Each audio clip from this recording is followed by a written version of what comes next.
นจีรังย่อมผูกพังตามกาลเวลาจะฝืนให้ยั่งยืนจนสิ้นโลกาอย่าได้หวังดังปรารถนาองค์พระพุทธาท่านตรัสสอนไว้เกิดแล้วคงไม่แคล้วต้องชราแก่อาคราวแก่สมปัญญาทั่วภารามีโถมไปเจ็บทุกข์ย่อมเวียนวนมีพ้นใครๆสัตว์โลกล้วนรู้แน่แก่ใจเกิดแก่เจ็บตายหลีกไปไม่พ้นใครหลงคิดหลงติดอัตตาว่าใจแจ้งกมลแม้นใครปลงได้คงสุขล้นชีวิตมีมองมนเกิดมาเป็นคน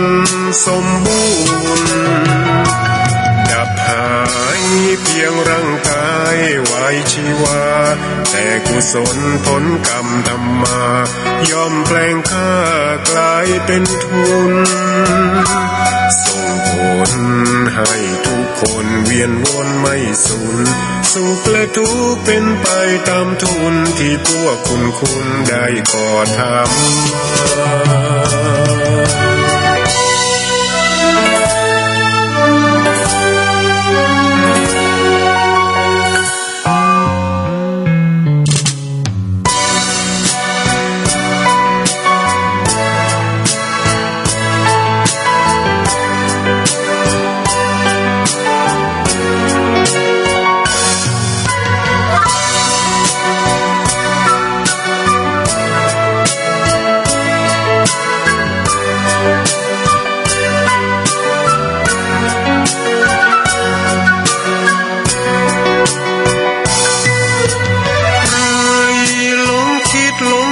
อัตตาว่าใจแจ้งกมลแม้นใครปลงได้คงสุขล้นชีวิตมีมองมนเกิดมาเป็นคนสมบูรณ์ดับหายเพียงร่างกายไว้ชีวาแต่กุศลผลกรรมทำมาย่อมแปลงค่ากลายเป็นทุนส่งผลให้ทุกคนเวียนวนไม่สูญสุขและทุกข์เป็นไปตามทุนที่พวกคุณได้ก่อทำมา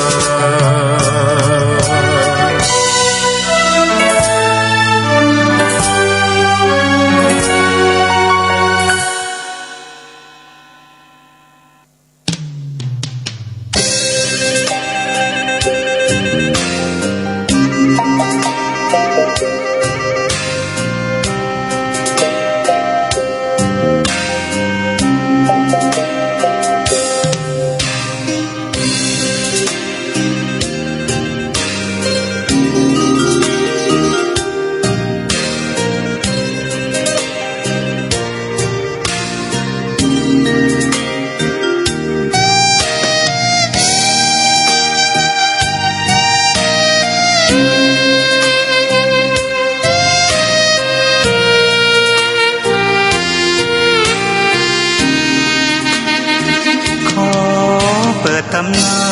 น1,300 กว่าปีแม่จามเทวีสร้างพระเจดีย์ที่วัดดอยน้อยพร้อมเจดีย์โค้ง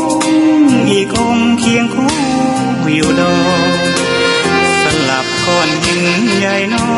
ยร้อยเรียงน่าอัศจรรย์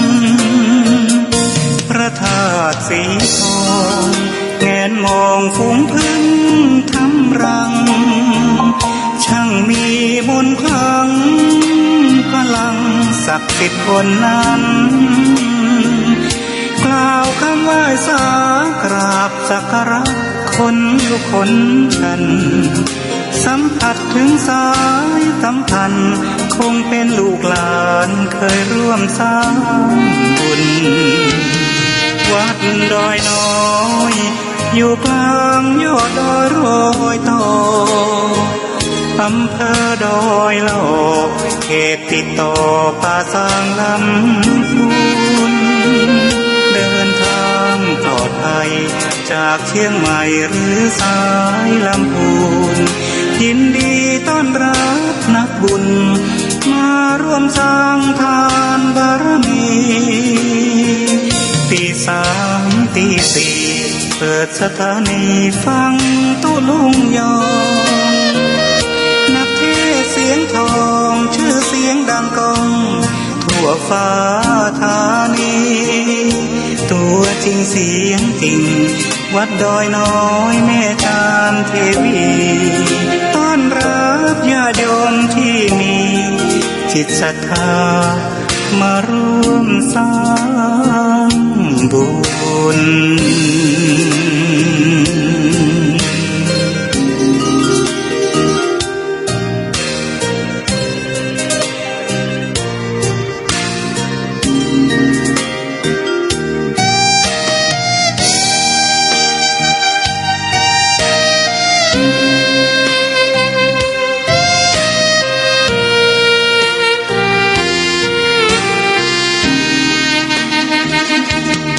วัดดอยน้อยอยู่กลางยอดดอยโรยต่ออำเภอดอยหล่อเขตติดต่อป่าสางลำพูนเดินทางปลอดภัยจากเชียงใหม่หรือสายลำพูนยินดีต้อนรับนักบุญมาร่วมสร้างทานบารมีตีสามตีสี่เปิดสถานีฟังตุลุงยองนักเทศเสียงทองชื่อเสียงดังก้องทั่วฟ้าธานีตัวจริงเสียงจริงวัดดอยน้อยแม่จามเทวีต้อนรับญาติโยมที่มีจิตศรัทธามาร่วมสร้างบุญ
วัดพระธาตุดอยน้อยพันปี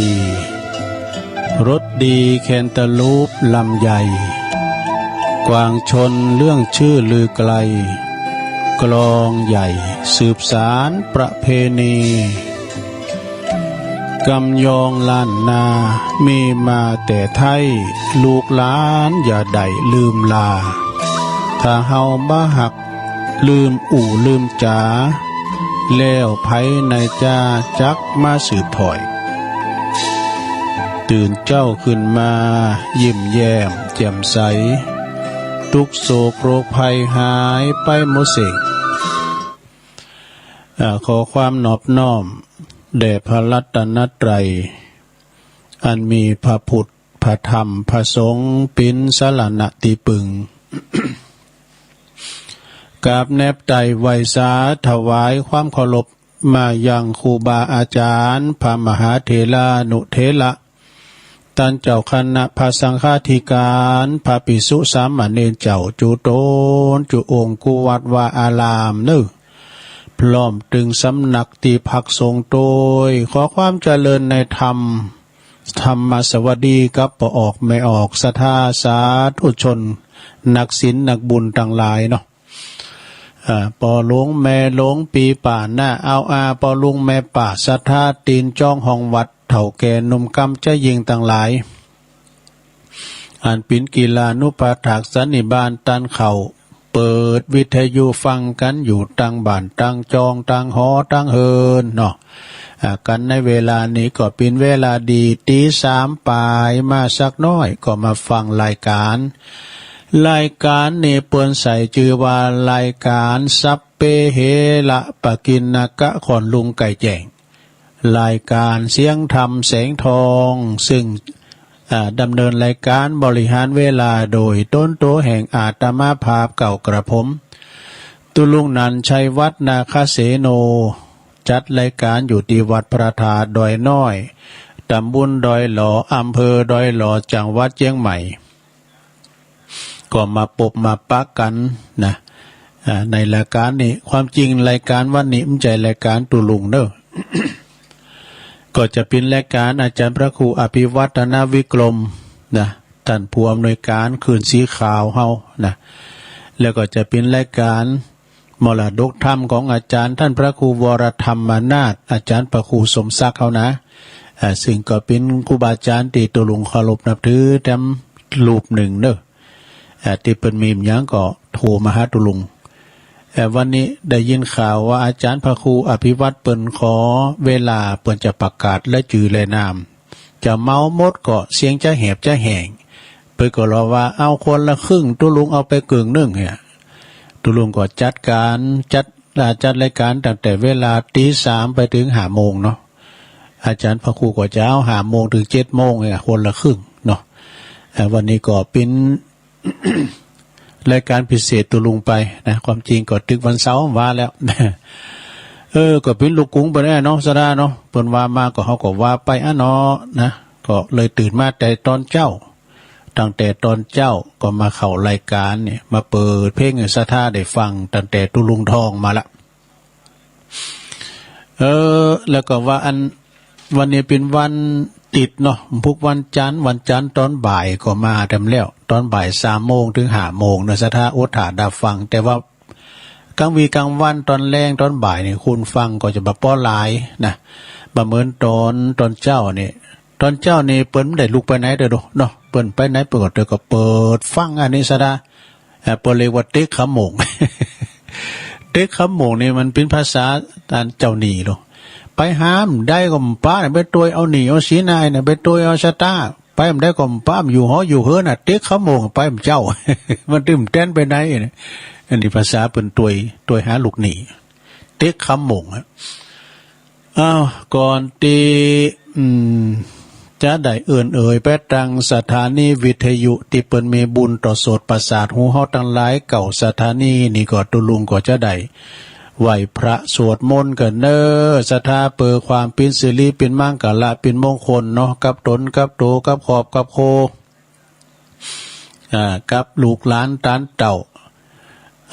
อันอยู่ดีมีสุขกันเนี่ยกะนะเป็นกำลังจิตกำลังใจประลงไม่ลงประออกไม่ออกตีเดินเหินไปไหนมาไหนบ้าใดก็ฟังวิทยุไปเนอะ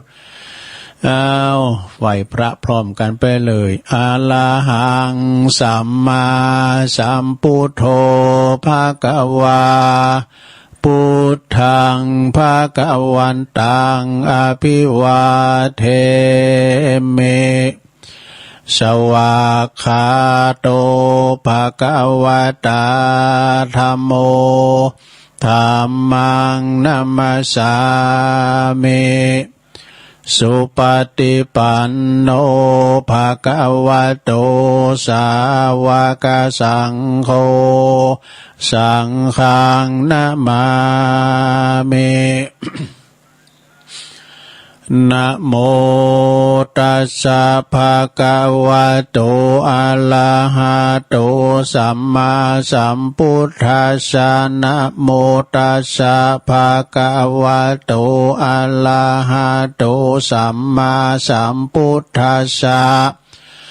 นะโมตัสสะภะคะวะโตอะระหะโตสัมมาสัมพุทธัสสะอิติปิโสภะคะวะอะระหังสัมมาสัมพุทโธวิจาจารณะสัมปันโนสุขโตโลกวิโต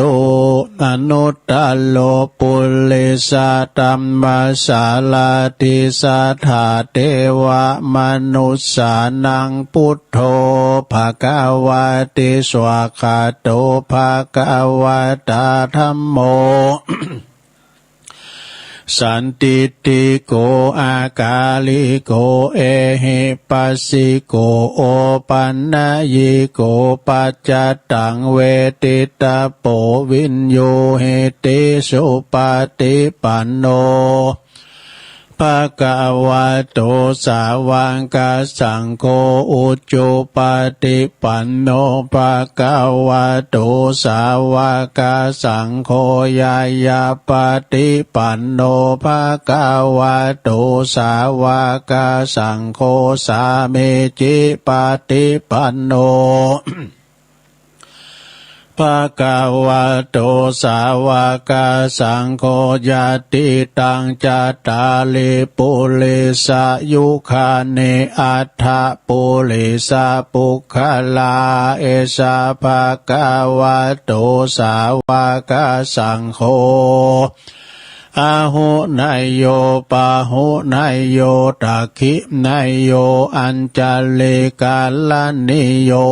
อนุตตลังปุญญาเขตังโลกัสส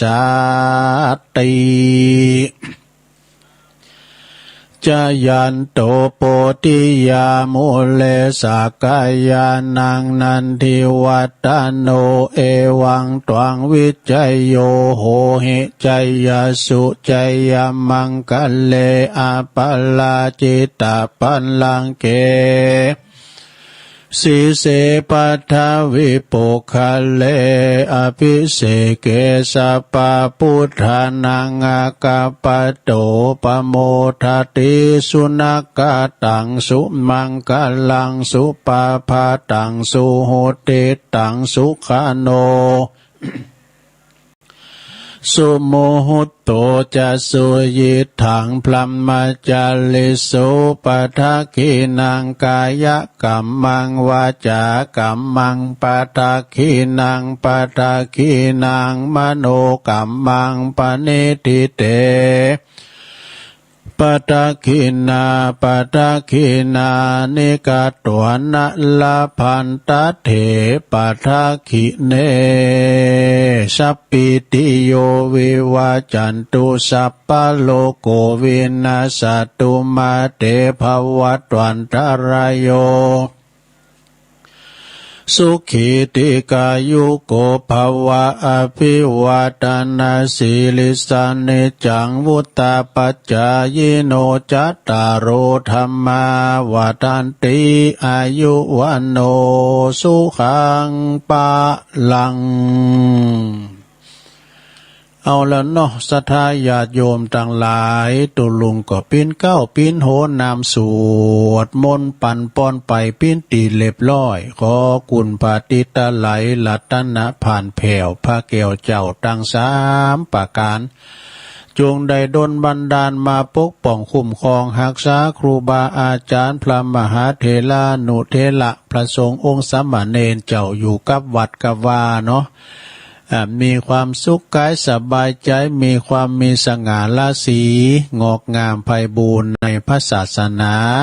เผยแผ่สัจธรรมคำสอนขององค์สลีสัพพัญญูพระพุทธเจ้าเนาะแต่ขอปินเนอนาบุญศรัทธาใดสักการะปูชากับไหวยึดเหนี่ยวจิตใจนะ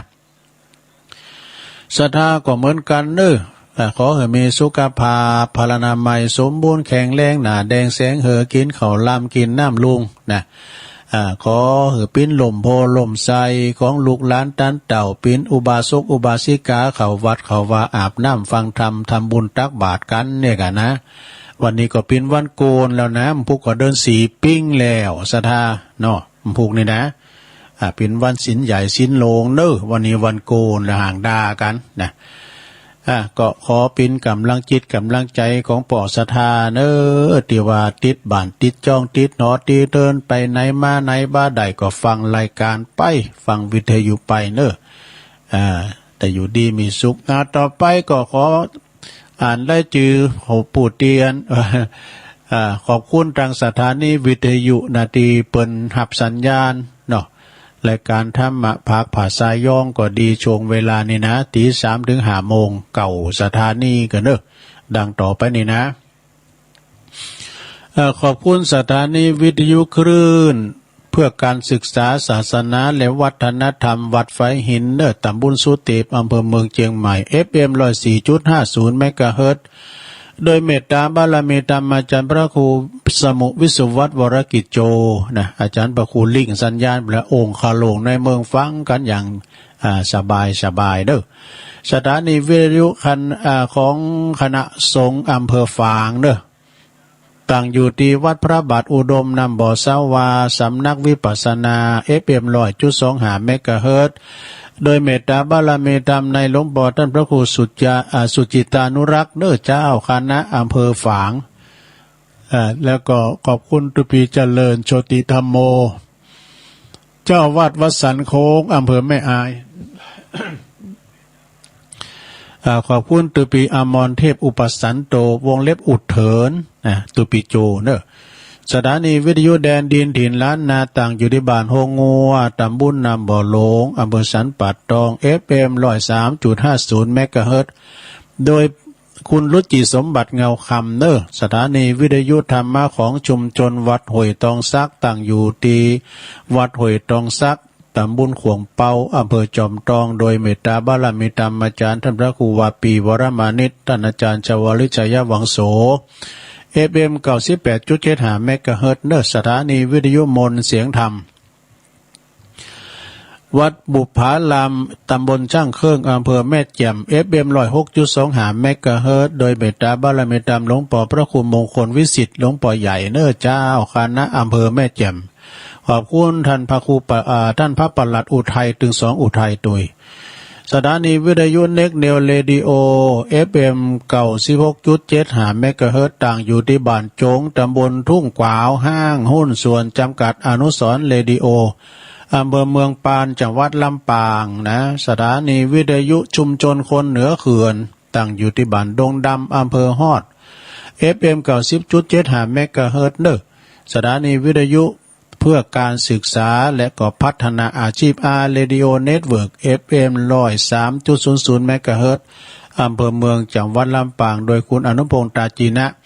สถานีที่9สถานีวิทยุเรดิโอ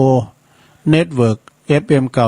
99.50 เมกะเฮิรตซ์เนอวิทยาลัยเทคโนโลยีเพื่อการจัดการกฟผแม่เมาะลำปางนี่ตึงมดตึงเสียงนี่มีเก่าสถานีนะลงเนอฟังกันไปอยู่ไก่ไหนก็ฟังหันเนอแดนดินถิ่นล้านนานี่ก็ดังหับได้สบายเนาะโพดไปปุ่นตำบลนครเจดีย์ปุ่นได้โมดคืนประกอบไปไก่พี่น้องตั้งแม่เจียมเด้อเนอฟังกันไปเนาะวันนี้ก็เป็นวันที่เป็นวันติดเนาะวันนี้เป็นวันติดนะวันขอบโคเป็นวันติดที่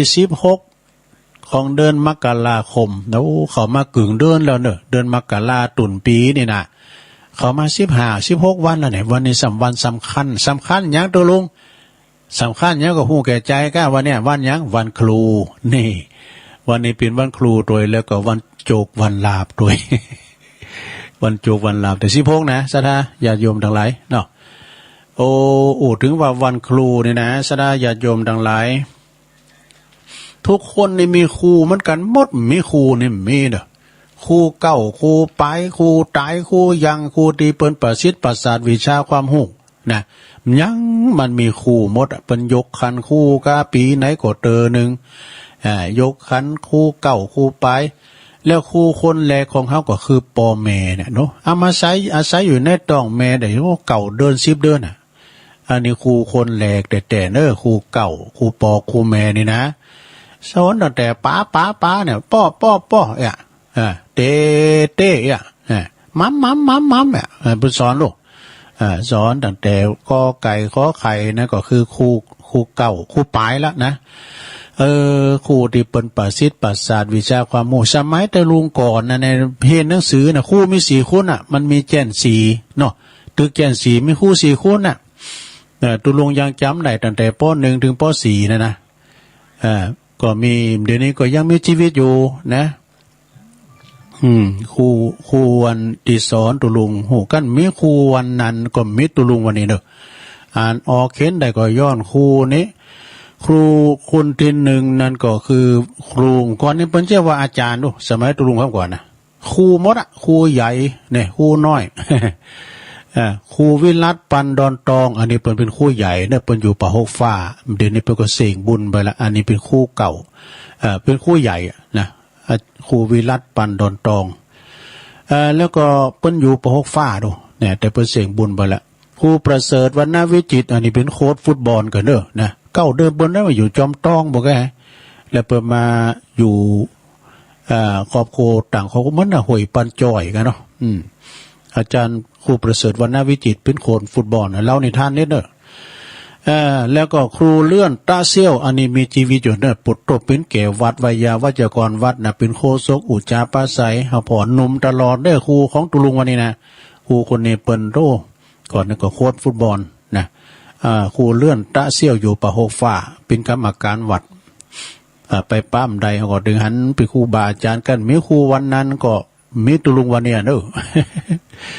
แล้วก็ครูสุ่มวางที่ยองอันนี้เป็นเสียงบุญไปแล้วเป็นอยู่น้ำดิบน้อยครูสุ่มวางที่ยองเลยนะเปิดก็สอนป.2 ตลอดนะแล้วก็ครูชนัยนันติอันนี้มีชีวิตอยู่เนออยู่ปุ้นบานหวายปุตโตอันนี้เนี่ยห้องเพลงเน็ตเนอโอ้กุศล สมัยก่อนเนี่ยได้ยินเปิดห้องเพลงนะอารมณ์ดีเนี่ยเปิดเขียนบุ๊บอย่างนี้แหละอาจารย์ชนัยครูชนัยนันติเนี่ยนะเป็นครูเก่าตุลุงเนี่ยกันมีครูบาอาจารย์เขาไปหูยังมันมีครูโมศรัทธาญาติโยมนั่นหลายขนาดกินเหล้ายังเป็นครูเขานะเจอก่อนแท้กะเขาเดินนะมันสอนเป็นอย่างไว้นะเขาจะไปประมาทยังมันสอนเขากันอะไรมันสอนเขาเนี่ยเป็นครูเขาหมดมีครูหมดขนาดมุก5ยังมีครูลงก่อน สมัยแต่ก่อนในโรงเรียนใหญ่เปิ้นมีหยังปุ่นทิสาปาโมกตักกศิลาวะเนาะเปิ้นก็ไปศึกษาหำเฮนสมัยข้างพุทธกาลดูเปิ้นมีมามุนแล้วดูการศึกษาหำเฮนครูประสิทธิ์ประสาทวิชาความรู้เฮามีความรู้บางพ้องก็เห็นเป็นจังกลก้ายน่ะโอ้จังเชิมจังออกเนี่ยเป็นครูหมดกันมีไผสอนเฮาไปฮู้นะครูสอนขับรถก็มีเนี่ยมันมีหมดแล้วก็ตั้งแต่ปีไหนไปก็มายกครูไอ้กำหนึ่งเนี่ยนะปู่จ้าขันครูกาเนาะ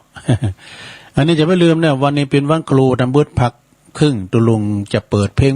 เป็นกำลังใจให้กับปอครูแม่ครูทั้งหลายที่เปิ้นเกษียณไปแล้วก็ดีที่เปิ้นอยู่ในราชการอยู่ก็ดีจะเปิดเพลงผลงานเพลงของแล้วก็แม่พิมพ์ของชาติ เนาะแม่พิมพ์ของชาตินะก็เดียวก่อนวันนี้มีธรรมเทศนาโดยสดาญาโยมแปะแม่เพนขาวเตี้ยไปหลายวันละ วันนี้ก็จะได้มาเทศนาธรรมเนาะสดาญาโยมทั้งหลายโอ้วันนี้เป็นวันสำคัญวันดีวันเมงสดใสวันไตรมดปอดปิ้นยอดมหาท่านังก็เฮาก็จะได้น้อมนำเอาประตามคำสอนก็ดีธรรมเทศนาแต่ก่อนจะไปถึงหันนี่ก็เดียวก่อนเอาเบ็ดตัดเล็ดหน่อยเนาะกะเวลาตุลุงจะมีเปิดเลอะแหลมแรงบื้อแถมนะร้อมแจ่มแรงบื้อผูกะวันนี้วันติดมีเนาะตอนบ่ายมี ตอนบ่ายไม่มี เอาเกล็ดความหูสักเล็กสักน้อยมามาจ้าเนาะครับพอออกไม่ออกศรัทธาก่อนเปิ้นเราขวัญตุลุงตุลุงเปิดสายนักลำปานี้โอ้ก็ตุลุงก็ถึงบอกแล้วรู้เนาะรายการตุลุงเนี่ยมันเป็นรายการหน้าหมูตุลุงมดเฝ้าก็ปล่อยเปิ้นอู่เปิดจะมาเตอะเนาะขอเป็นรายการตุลุงเป็นคุณแหลกแต่ละนะเปิ้นทั้งหลายเนี่ยเปิ้นอู่เป็นน้ำเป็นท่ามดีทั้งตุลุงมันเป็นบ่แหลมเต็มแตะไปนะอู่กันแก่งอมนะสดาเนาะเอาอันนี้มาว่าก่อนอันนี้ส่งมาจากดอยน้อยพัฒนาหนองหานสันทราย ปิ้นก็บอกว่าคุณเฮาเนี่ยบ้านแน่นอนสักอย่างคือรวยก้าจุนก้ามเนี่ยก็ตั้งอยู่ในไตรหลักอนิจจังทุกขังอนัตตาความแน่นอนของชีวิตเนาะมีโรคภัยไข้เจ็บมาเบียดเบียนมันเหมือนกันหมดโรคเจ็บหูโมตาโมตาฝ่าตาฟังเจ็บหัวเข่าแข้งขามันเหมือนกันหมดเปิ้นว่าเฮาฉีดยุกฉีดยาแล้วมันจะหายก็แล้วแต่เปิ้นสร้างภูมิคุ้มกันเป็นโควิดก็ตายอยู่บ่เป็นโควิดก็ตื่นตายอยู่เส้นชัยเฮาคือความตายนะซะนะฉีดวัคซีนฉีดวัคซีนเนี่ยเนาะกันก็ยังตายอยู่บ่ฉีดวัคซีนก็ยังตายอยู่เพราะอย่างไรเพราะว่าคุณเฮามีตายเป็นจุดจบมันมีเล็กลักชัยเหมือนกันหมดนะของก่อนมาก่อนไปรุ่นอย่างตรงว่านะกะคนทุกคนจนก่อตายคนร่ำคนรวยก่อตายคนสวยคุณงามก่อตายคุณหล่อคุณเราเอาขานก่อตายดูคุณขี้ริ้วขี้เลก่อตายคุณป่วยก่อตายคุณสุขภาพดีก่อตายเนี่ยคุณที่บ่มีภัยที่บ่ตายน่ะเพิ่นว่านะตายเหมือนกันหมดศรัทธาญาติโยมทั้งหลายจังเพิ่นว่านั่นเนาะนะจะแก่เลี้ยวแก่จ้ามันก็ต้องแก่จะป่วยเลี้ยวหรือป่วยจ้ามันก็ถึงป่วยมันถึงป่วยเหมือนกันหมดจะตายเลี้ยวตายจ้ามันก็ถึงต้องตายเหมือนกันหมดจะจากป่วยจากจ้านั่นก็ต้องจากมีพบมีภาคมีจากมีเจอเพราะว่าชีวิตของคุณเฮายาว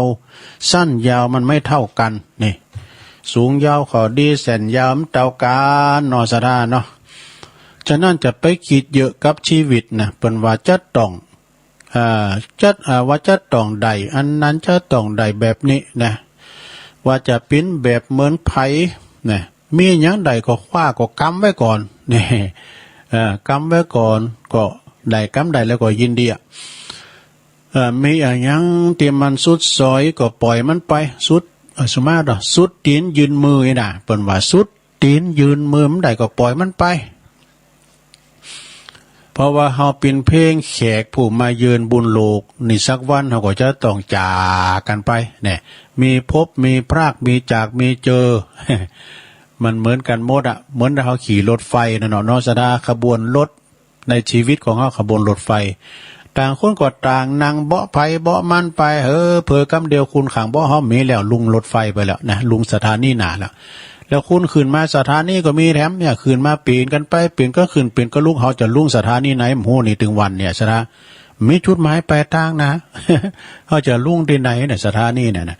เวลาลุงไปมันได้ยังไปสักอย่างสัมภาระละวัติบุญรถไฟเนาะแล้วเมื่อเขาตายไปแล้วมันได้ยังต้วยไป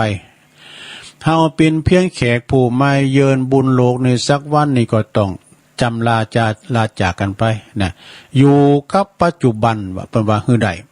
อยู่กับปัจจุบันใดทำทุกวินาทีมีความหมายเพียงเท่านี้ก็พอแล้ว นะแล้วเปิ้นก็ยังว่าไปถึงว่าอยู่เป็นกำลังใจให้กันและกันแล้วจะจากกันอย่างมีความสุขเนอเนี่ยโอ้คุณเฮาที่มีภัยคุณใดคุณหนึ่งปิ้นโหงนะเฮาก็ปลื้มอกปลื้มใจว่าโอ้เฮานี่เกิดมาเนี่ยขนาดเปิ้นมันใจปีใจน้องเปิ้นก็ยังปิ้นโหงเฮาเนี่ยมันก็ดีใจปองใจเนอะซะท่าจึงว่าในปัจจุบันนี่เอาอย่างอี้ก็แล้วกันนะให้อยากก็กินอิ่มแล้วก็ปอนะท่อแล้วก็พัก นักแล้วก็วางงงแล้วก็นอนนี่อันนี้นะเป็นข้อคิดดีๆเนอะ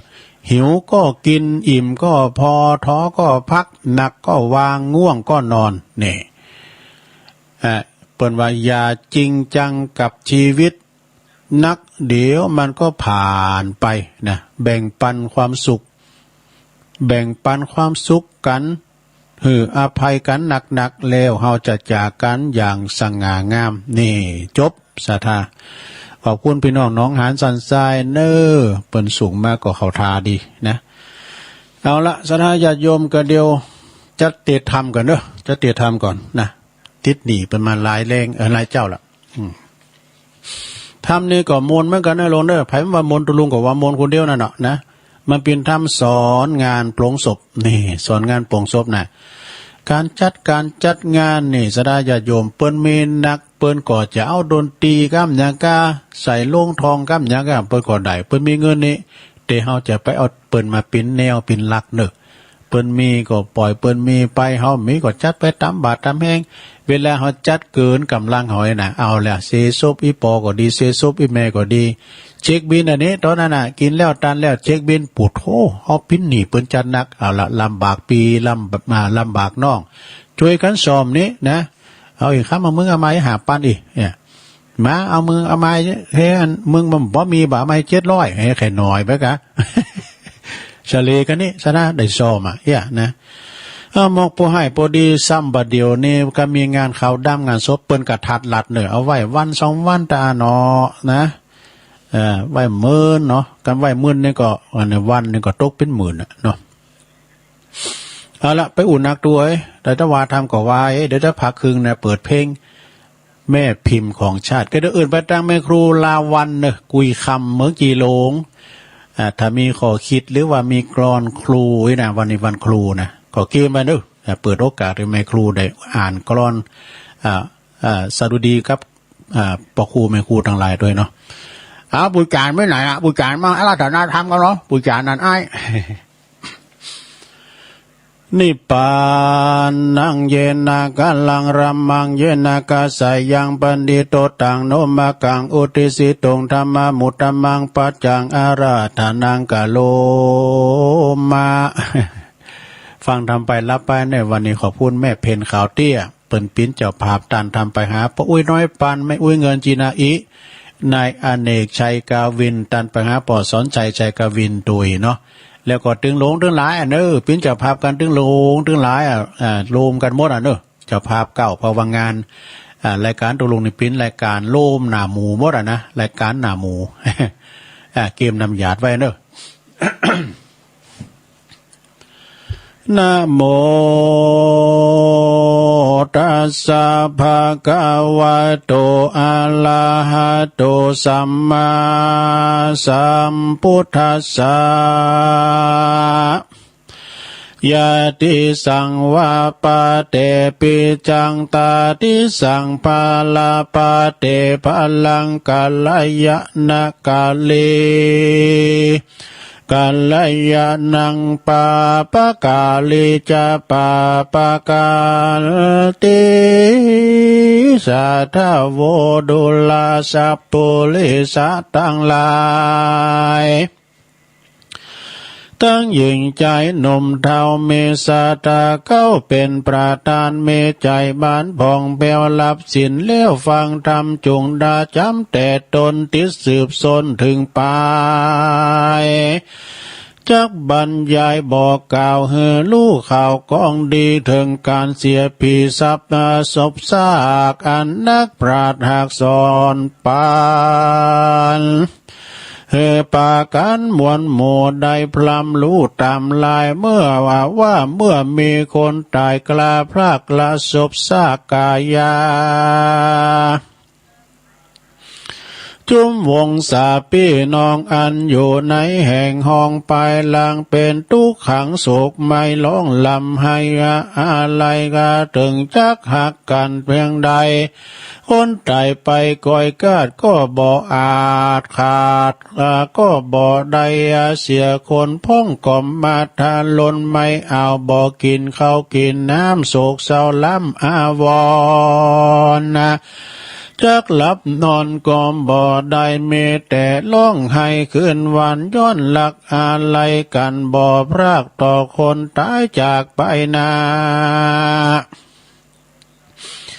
เป็นดังว่าอกจากแตกย่อยยายแยกเปปังนักปราชญ์เจ้าก็ยังกล่าวไว้จุง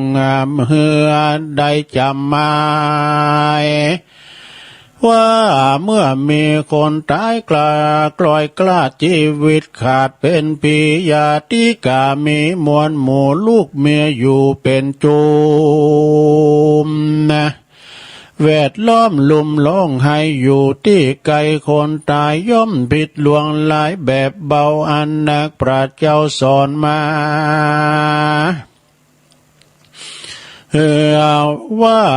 คนหมอลันนามูบหมูบ่อาจหูสันใดคนตายไปมวยมอดบ่อาจลอดคืนมา อันละว่าอย่าตีกาเจือเผาตั้งลูกเต่ายิ่งใจแวดล้อมย้ายมวลหมู่ร้องให้อยู่จอมกาลทุกย่อมหวันไม่เอาไม่แก่ผู้ร้องให้ได้ก็มีกันมีคนใจกลอยกลาดกลอยเกิดกวนเกิดถอยตามธรรมอันองค์คำตนโยดโยเตสันโพธสอนมา ว่าจุมสัตตามวลหมู่อันข้างอยู่โลกีย่อมมีย่อมตายในเสียงไข้อันบ่เว้นไว้ตัวใดภายจักตายไปก่อนหรือตายย่อน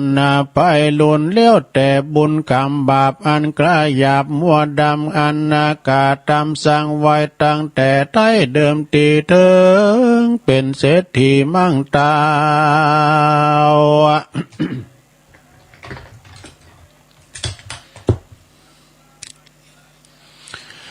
เป็นเต้าเจ้าผาปาลาคนอนาถากันอยากคนตุกลำบากเข็นใจคนไม่ไหวหนุ่มนาว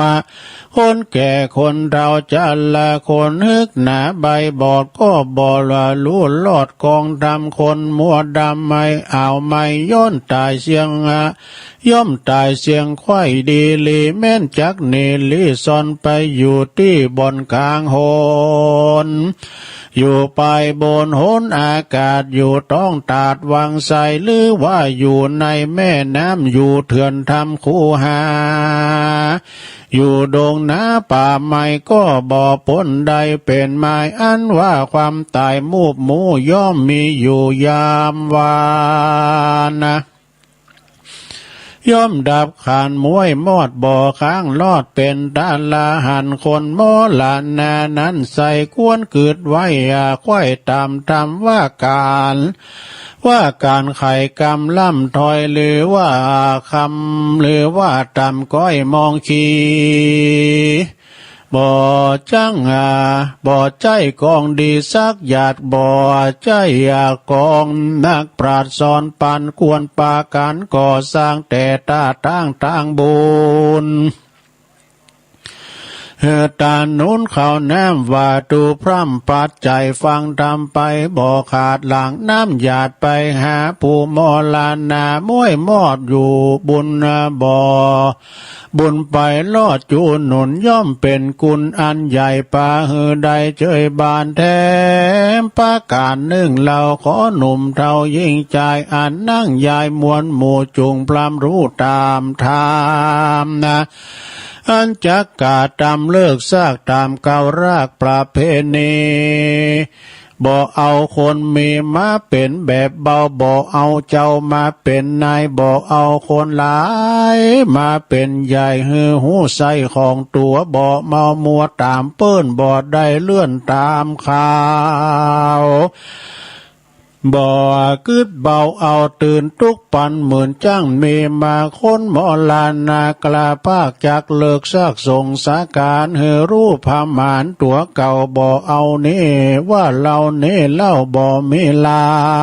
ย การผ่านภายแย่ใหญ่เราว่าบ่เมีไว้ยืมเขาจักมองเงาเมื่อซอยตุกจองหอยตัวมา กวนเมกรรมขาคนเมคำขานั้นบ่อไล่กะหรือคนยศใหญ่สูงสักสูงเลิกซากปู่ลุงพ่อแม่ตั้งเท่าแก่เอาอาราตั้งวงศานั้นใส่ย่อมแย่ได้ตามใจใส่ลงคำใสว่าวาดเปียปาดดนนาตีบอกไฟมีพร้อมควายมามันแม่นเยใดแม่นเยใหญ่สันได้เงินคำใสแต่ก่อนบ่รู้ผ่อนให้นี้บ่เครื่องขี่ไม่มาตุกบ่ปาดปลายลูนนะ ส่วนว่าการบุญนั่นโสดย่อมเป็นประโยชน์ลวงลายแก่ผู้ตายมวยมางากวนเกิดสร้างตามเมส่วนดนตรีปีป้าตังภาษาลังกายเครื่องประดับลายนั้นใส่ก่อไฟย่อมไม่ได้ประโยชน์หลายน้อยใหญ่บ่หอนใดเมมาเยอะงามตาเอานาไต่ลุมฟ้าเมืองคนส่วนว่าใจตนนั้นเราล้นไม่เอามองชีคนในโลกีโลกไตรทวนควายยิ่งใจกันว่าวำวายมวยม้างจากโลกกว้างมาส่งสารสายวงวานพี่น้องต่างเปื่อนป้องวงใหญ่ป้ากันไปพร้อมนาส่งถึงป่าจ้าเสียปีก็ปากันเนปีกปอกไหวนาออกขึ้นมาส่วนคนหมอลานานั่นใส่สร้างกรรมไว้สันใดกรรมจักป่าไปสู่เขตตามเก้าเหตุตามมาเดิมตีดังบาลีแต่ทายอันนักปราชญ์เจ้าวาเตเตสันนาไหว้วายาที่สั่งว่าปาเตปิจังตาที่สั่งลาปาเตพลังกัลยาณกาลีกัลยาณังปาปะกาเลจะปาปะกังดังเนใครเก่าจี้ว่าปุกกาละผู้ใดนั่นใส่สร้างกรรมไว้สันใดกรรมจักไปตอบใส่หือใดร้ายและดีอุปมาเมเนลาวาดังลาหวานเม็ดเข้าลงดินกันอาจินเงยงอกเม็ดเข้านั้นก็ออกเป็นกลาบอกกายเป็นยาลอมคาอุปมานั่นใส่ดังคนโลกไตรสงสารได้ยามีใจหานกายหยาบกาตำบาปมัวดำบาปจักนำตกทอดลงสู่รอดอเวจีการกาตำดีก่อสร้างแต่ตาตั้งต่างบุญจักหนุนส่งอยู่เฮือได้สู่สวรรค์หรือไผ่ผ่านไปลอดเวียงแก้วยอดเนลปานะแถมประการหนึ่งแล้วนักปราชญ์เจ้าสาจะสอนว่ากันว่าคนเมื่อมอนมูบหมู่ปีน้องอยู่วงสาบอกกวนเววาร้องไห้หรือโศกไม่เครื่องขี่กวนนะหลีกหนีกรรมบาปอันกายหยาบจูปาการสุราบานไอน้ำเหล้ากะบ่อดื่มเหล้าลงคอจักผู้ปออิ่มใกล้ใจเบื่อหน่ายว่างลาบอกเอาสัตว์มาค้ำคาเพื่อลาบซากินกันพันนั้นเว้นขาดมาบ่ไม่หมาดมัวดำ มีสินจำจูปูตวนนากู้ยิ่งใจมีใจอาภายเพื่อแผ่หือตานแก่ปีกูเจ้าคนแก่เท่าจะลาคนอนาถากันอยากคนตุกยากเครื่องขีอุติสะบุญมีส่งอยู่หือแก่ผู้วำวายพาลาบุญหลายก็น้อยย่อมจองหอยเมมาคนไก่กามวยมั่งได้รู้ลอดโมตานาบุญย่อมป่าปูนจากต่างตุกยาเครื่องขีส่วนญาติกาเมนั้นใส่บุญย่อมได้ฮือนาได้เจยบานสุขสำลานชื่นจอยดังไฟห้อยผาธนาขอสาธาจุภูตวนนากู้ยิ่งใจ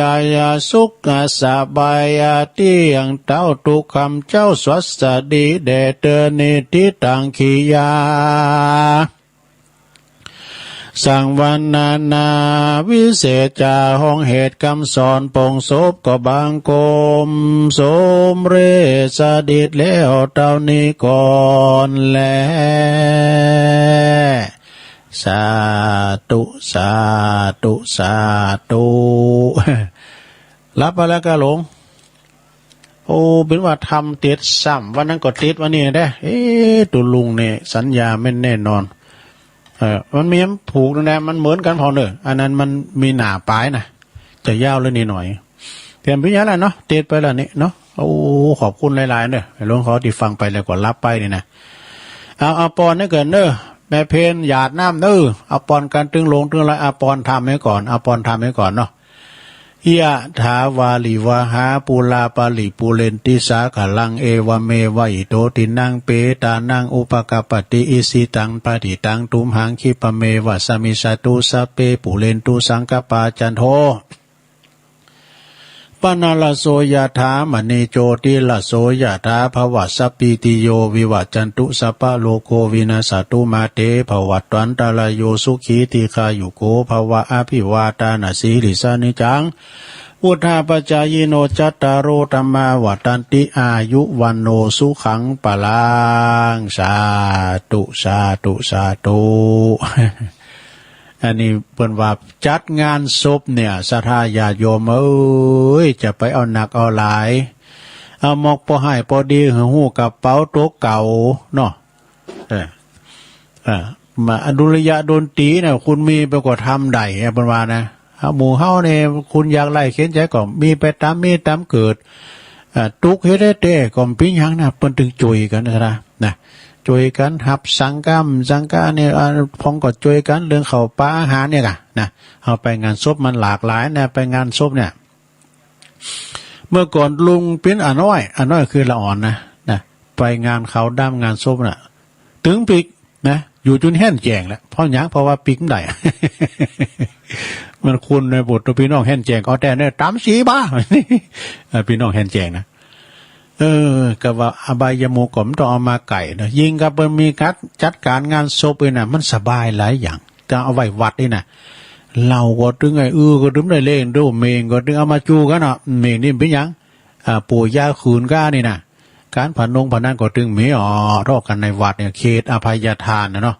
ท่านไปงานบ้านศพมันหลากหลายนะเพราะว่าการไปในบ้านพุ่นนะเปิดจัดงานบ้านศพก่อนเนี่ยซะตุลุงเอาซื้อแคบดำนะก่อนไอ้แคบดำแคบกาควายเปิ้นเอาหนังยางรถแปลงเนาะปลดเอาไว้ปืนคุ้มขึ้นได้เว้ยนะก่อนบ่มีคุ้มขึ้นได้ดอกขึ้นไปปลูกกันในงานศพปิ้นทาไว้บุญเฮินบ่น้ำก่อนในเฮินบ่ยกปืนเนาะปีกมาไปเมเขาลักไปหัวได้ไหนแคบตุลุงเนี่ยแคบกาควายโอ้หมอนำพาระดับพองเอาอย่างน่ะมันยังหันฮะแต่เนี่ยเพราะว่าไปเอางานศพก็คือเราวางไว้ได้ยังพองไปเอางานศพไปแอวงานศพแดมยังพองเปิ้นว่ามาหือเจ้าภาพหันหน้าแอมหือเปิ้นหันหน้าหันตาขึ้นไปบนเฮินบ่กะมันจะหลับรออยู่บนเฮินบนมาถ่ากินเหล้าเอาอันนี้มาลาเด้อมาถ่ากินเหล้ามาเฝ้าลุงมาเฝ้าวงไฮโล มาโซเสือผ้ามาถ่าเอาบุญอันนี้ดีเด้อมาถ่าบุญนะเปิ้นฟังเทศน์ฟังธรรมกันโลนะมาอุดหนุนเจ้าภาพค่ะเดี๋ยวเนี่ยพี่นะแม่หลวงเป็นเฒ่าแก่แล้วอันนี้สิ่งอายุไขเปิ้นเด้อนั่นพี่นะหับสังแก่นเด้อแน่มาอุดหนุนเจ้าภาพลงมาถ่ากินลาบไก่แจงมันก็ถึงมีแต่นะก็ไผได้นะก็พี่น้องแห่นแจงนะเพิ่นเก็บกันโลตามหมู่อ้ายเขาตับสีนะเพิ่นเก็บกันเดี๋ยวนี้แป้งนี่จิ้นหมูก็แป้งนี่เนาะกินควายก็แป้งกินหมูก็แป้งก็เพราะว่าหมูเฮาหมดแล้วเนี่ยมันเป็นโลกับหมูขาดตลาดมันก็แป้งขึ้นเพราะเนาะการหมูแป้งก็เป็นไปทางอื่นเนาะมาแกงเป็นเกือบเนี่ยมีแต่นะเกือบหายนะรองเท้าหายนะมาช่วยเสิร์ฟอาหารมาผ่านเห็นมาผ่านเนี่ยมาผ่านเจ้าภาพเอาบ้ามันเข้าทกศในสหกรณ์มาเขาลินยุเคียงบ้า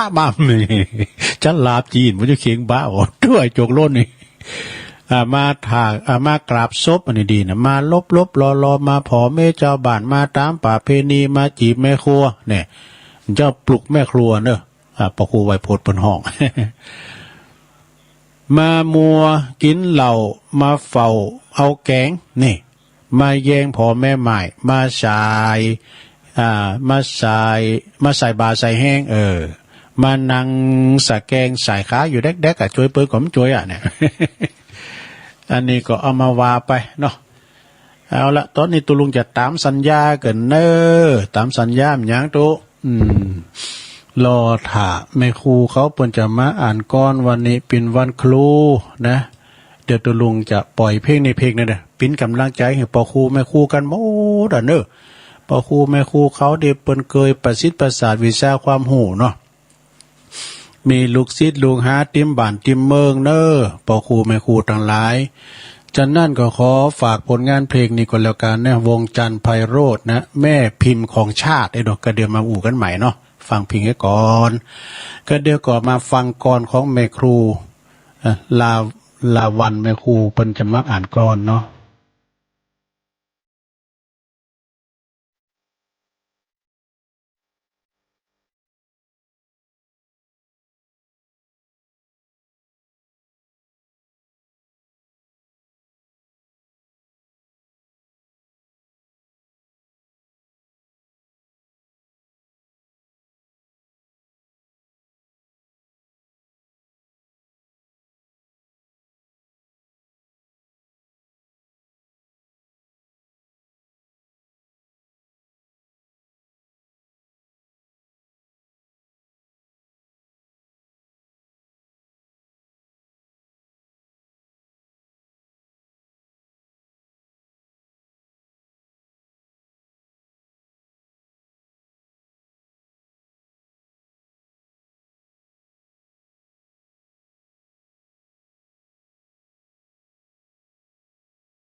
เอาแล้วศรัทธาญาติโยมทั้งหลาย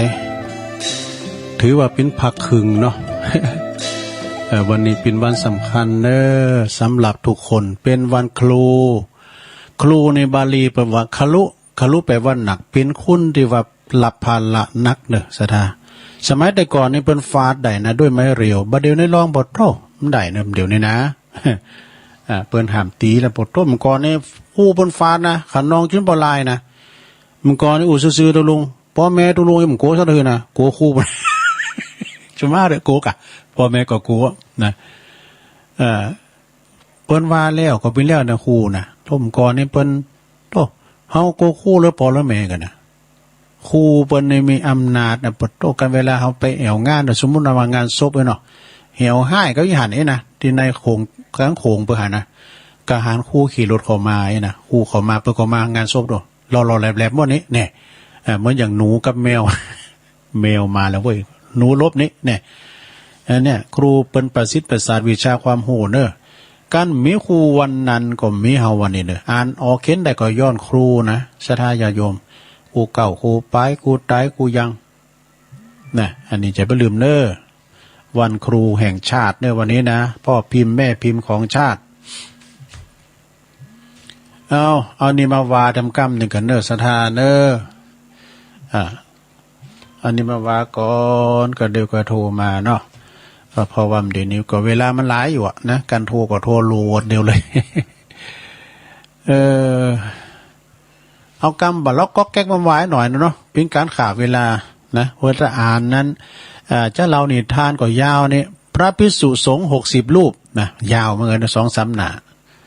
เผื่อว่าตุลุงจะตักตังลายแต่อ่านล่างลายแล้วประกาศข่าวสารงานบุญนะเมียกันเนาะเอาของไอ้นิกรชัยน้อยนะประธานห้องศูนย์นกยุงนะนกยุง601อันนี้เปิ้นฝากมานะโอ้ขอทานเด้ออันนี้นะกรรมแต่ละกรรมนี่เป็นกรรม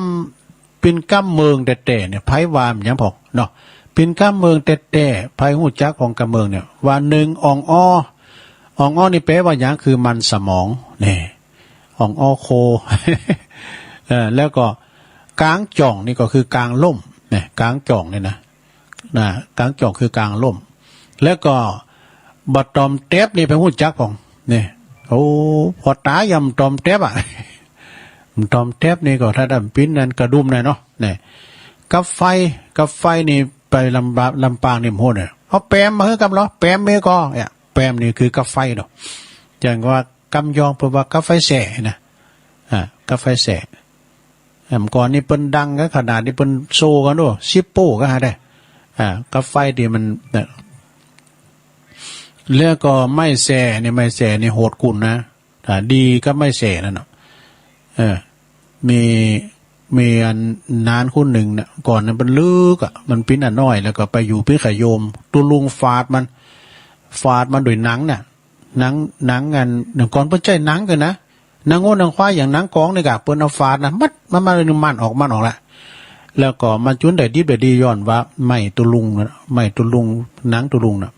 ไปได้ดีย้อนตุลุงสอนกรรมปีกมาทำกรรมมาไหวตุลุงก็มาขอหนังทำกรรมหนังไม่เสนะปุจจากุลไม่เสโอ้กันมีอัน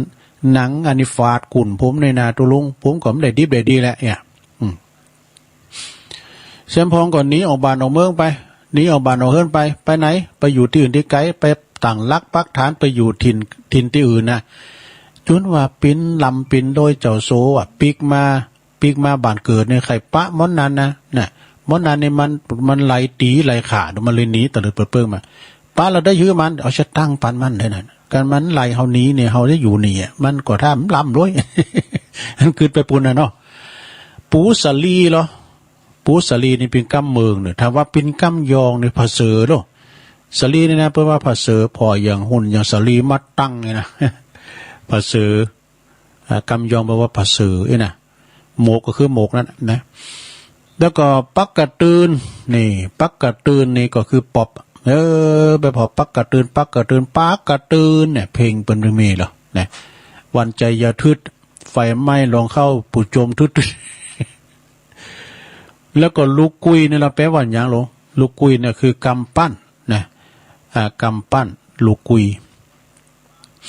กลางสุดนี่เหรอนี่ชัมพองในนาสถาญาโยมตุลุงก็เคยไปหันเวลาบ้านใดที่เปิ้นตายกันหมันเรื่องนะเปิ้นจะเอาสุดไปกลางที่พระศาสตร์เพื่อว่าคือมันสุดเสียงไอ้เตียเนอะตอนนี้ไปมีแพ้ตายอันนี้ก็เป็นเขตหลับเนาะสถากลางสุดก็คือมุ่งนะมาบตาเนี่ยนะปดตัวอันนี้มันเชิงตาใสแต่มาบตาแสดาโดยสายตาด้วยกันมาบตาเนี่ยนะมันจะตาย่ำตอมแทบแล้วอันนี้มาบตาเนี่ยปดโตตาโมกใช่กันนะแล้วก็นั่นนี่ใช่ไหมมีดยับมีดยับก็คือตะไคร้ มีดยับก็คือตะไคร้มันมีหรอสระกำเมืองกำไทยมันแปลได้หมดผมได้แปลได้หมดคำเมืองคำไทยลองแปลพอเหรอดอยคือภูเขาสะเดาแปลว่าเสรียมกระเทียมคือหอมขาวกระเพราคือกอมก้อ มะละกอแปลว่ามะกล้วยเทศปลากระเฉดแปลว่าผักลาน้องฟักทองคือฟักแก้วเขี้ยวแปลว่าฟันขันแปลว่าสลุงกระบุงคือเพียดนี่เปียกก็คือบุงผักกระเฉดแปลว่าผักลาน้อง มาดึงว่าไปหมดอันนี้กรรมของตุลุงทองหน่อยสุมาเด้อเอากรรมตุลุงทองมาวายกรรมหลายอย่างกรรมตุลุงทองตุลุงเคยเอามาอวดปิ้นปอคูเก่าเราเนี่ยนะอย่างคุณที่มัน ทำดีมันถูกตีโผไปยังดีอยู่นี่เนาะแต่ไปฟังคำพี่น้องเจ้าบ้านกันเมื่อย่ำไปบนเอาทำมาบนขึ้นมาเนี่ยกันเป็นก็กันหายก็หายโว้ยไปขอปุจจาทำตุลุงกำเอาทำมากำทำขืนเทินมาตองยองนี่โผไปก็ถามเนาะ กำวันนี้มันวาโมนนะหลวงแหละฟังกับโมนนะเพราะตุลุงเป็นลูกหลานขมุเนาะมึงเอายามาหานี่คำ ก็ทำมาบนนั่นสูนะกะทำมายัง ทำมาหาวิบากนี่มึงใครหงกูตายกะ อันนี้นอกเรื่องเอาละเฮ้ยถึงไหนละแมงแสนตีนนี่ก็ผาเลิศแล้วเนี่ยผาเลิศก็แปลว่าตาวเนาะคำว่าผาเลิศเนี่ยแต่ปิ้นยังจะแฮะแมงแสนตีนจักกาเนี่ยผาต้อยเกตพักละดูปากหมอมาว่อเนี่ยถุงตีนในถุงตีนนี่ก็ยังใจนั่นก่อนเนี่ยคุณยอมบอกว่าถุงหนองถุงกับน้องที่ไม่เอะวันนั้นก็ขอบคุณแม่ครูเนอะแม่ครูตังปุ้นสันปัดตองบนฝากมาถุงหนองเปิดว่าต้องใส่นะอายุยืนนะลุงเนี่ยใส่ก็อันใส่อยู่เนอะแม่ครูเนอะอันอาจารย์เป็นอยู่ปุ้นสันปัดตองเพชรพลอยเนี่ยก็สีพลอยประดับยนต์นะอันนี้มาวามก้ามก่อนนะสัทธาญาติโยมนั่นแหละเด้อตัวลุงประกาศข่าวสารงานบุญให้หน่อยโอ้อันนี้ก็เกมไว้นะไม่ได้วาสักคำเนี่ยพี่เนี่ยทำมันต้อมเต้นพวกเนาะแรงบ่าย3ก็วามคำก็สรรหามาว่ากันเหมือนเวลาไปเลยนะประกาศข่าวสารงานบุญเปิดมาเพิ่มเติมเนี่ยสัทธาเนี่ยเดี๋ยวก่อนข่าวสารงานบุญข่าวแรกก็วันที่20เนี่ยสัทธาเนี่ยไปลืมเนอะพี่น้องคณะศรัทธาคณะสงฆ์แต่วัดม่อนฤาษีเพิ่นจะมีการจัดพิธีทำบุญสืบชะตาหลวงแบบล้านนาเบิกบานลายสีรับขวัญลูกจากเมืองนอกมาสหรัฐ เมตตาบารมีธรรมอาจารย์พระครูสุเมธธรรมเสวีเพิ่นจะมาถึงวัดวันนี้กะนะ16แล้วก็เพิ่นจะสืบชะตาวันที่20เด้อเวลา 9:00 นประสงค์ประมาณ30รูปเด้อที่วัดม่อนฤาษีวันที่20 มกราคมเริ่มตั้งแต่ 9:00 นเป็นต้นไปเด้อแล้ววันที่14เนาะญาติโยมทั้งหลาย14นี่ก็เพิ่นจะมีการทำบุญทานผ้าป่าดอกเฟื่องฟ้านะแล้วก็เก้าอี้นี้งดรับบริจาคแล้วเนอะมันเกินไปละนะที่จะเอาไปทานการตีมอนพระศรี2 เมืองนะโดยนางแก่เวลาบ่าย 2 โมงเนี่ยวันที่14 กุมภานะเดินหน้าเนี่ยนะให้มันเดินดีกว่าก็ไปลมตัวกันก็ไปนะวันที่14 กุมภาทานผ้าป่าดอกเฟื่องฟ้าแล้วก็เก้าอี้ด้วยนะโต๊ะต่างมานั่งหมดอะเนาะ18 19 20มีนาบุญมันก็ทัดไปทำเดินมีนาบุญก็จะมีการยกยอชัดสมโพธิเจดีย์ถวายสิ่งก่อสร้างเสนาสนะทุกสิ่งทุกอย่างเนอะที่บุญดอยนางแก้วนะเพิ่นจะมีการจัดร้องป้อยหลวงนะแห่โคตานแห่ผ้าห่มผ้าทาดก้านี่มีเพียง 2-3 ผืนพุ่นนะโกนเขาติบมาทุปยาตุยเนี่ยอันนี้เป็นงานบุญใหญ่เนอะแผมได้ไป 2-3 งานไปงานนี้รวมยอดเลยเนอะแล้วก็ไปรับเหรียญกันเพื่อจะแจกเหรียญนะเนอะนะวันที่19นะมีซอตุย มีซอตุยไปกินข้าวติบข้าวพญาเนอะนะตีโดยนางแก้วภาษี2 เมืองนะวันที่18 19 20แล้วทำงาน1วันที่15 มกราเนอะโหก็วันนี้แล้วไปแล้วก็ว่ากันเนาะว่าแล้วไปละที่วัดสันป่ายางหลวงนะอายุวัฒนมงคลของครูบาเจ้าครูบาอินทรเนาะเปิ้นได้69อยู่แล้วนะแล้วก็16 เมษาปุ่นไกลอยู่16 เมษานี่วันปากปีเนาะ16 เมษาวันปากปีก็เปิ้นจะมีงานทรงน้ำพระธาตุวัดสันเมืองเนาะปีที่2ละเนี่ยไกลอยู่ขอบคุณแม่จันเพ็ญคำโพธาเนื้อตาขามแม่เฮียนะเปิ้นทำบุญอายุวัฒนมงคลของครูบาอินทร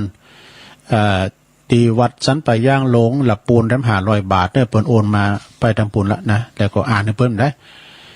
กำหนดพระราชทานอันนี้ได้รับข่าวเนาะกำหนดงานพระราชทานเพลิงศพท่านพระครูโอภาสวิหารกิจนี่นะอดีตเจ้าวัดวัดสันขยอมอำเภอสันทราย7 ถึง 13 กุมภาพันธ์ 65เนอะ พระครูปลัดกิติพงศ์กิติโสภโนอาจารย์แก่นเปิ่นฝากประกาศมาพระยาหับสังก็ดีโรงทานก็ดีติดต่อได้ที่อาจารย์แก่นนะวันที่อันนี้งานใหม่เข้ามาเนอะสนะงานครูบาอาจารย์ของตุลุง ก็งานวันที่5 ถึง 10 เมษายนเนอะสนะ5 ถึง 10 เมษายนอันนี้ก็65นี่นะงานออกเมนพระราชทานเพลิงศพหลวงพ่อท่านพระครูกิติยานพิสิทธิ์ตุนาเนอะหลวงหน้าตุนาบุญเกิดเนี่ยอายุเปิ้น84 ปีอดีตเปิ้นปิ้นเจ้าอาวาสวัดมะครับทองไร่ดงตำบลน้ำดิบอำเภอป่าซางจังหวัดลำพูนนะหลวงพ่อเปิ้นก็ได้ละสังขารไปได้ปีปลายแล้วนะเพราะว่าวันที่5 เมษายนนี่เปิ้นจะอาราธนาสรีระลางของตุนาหรือว่า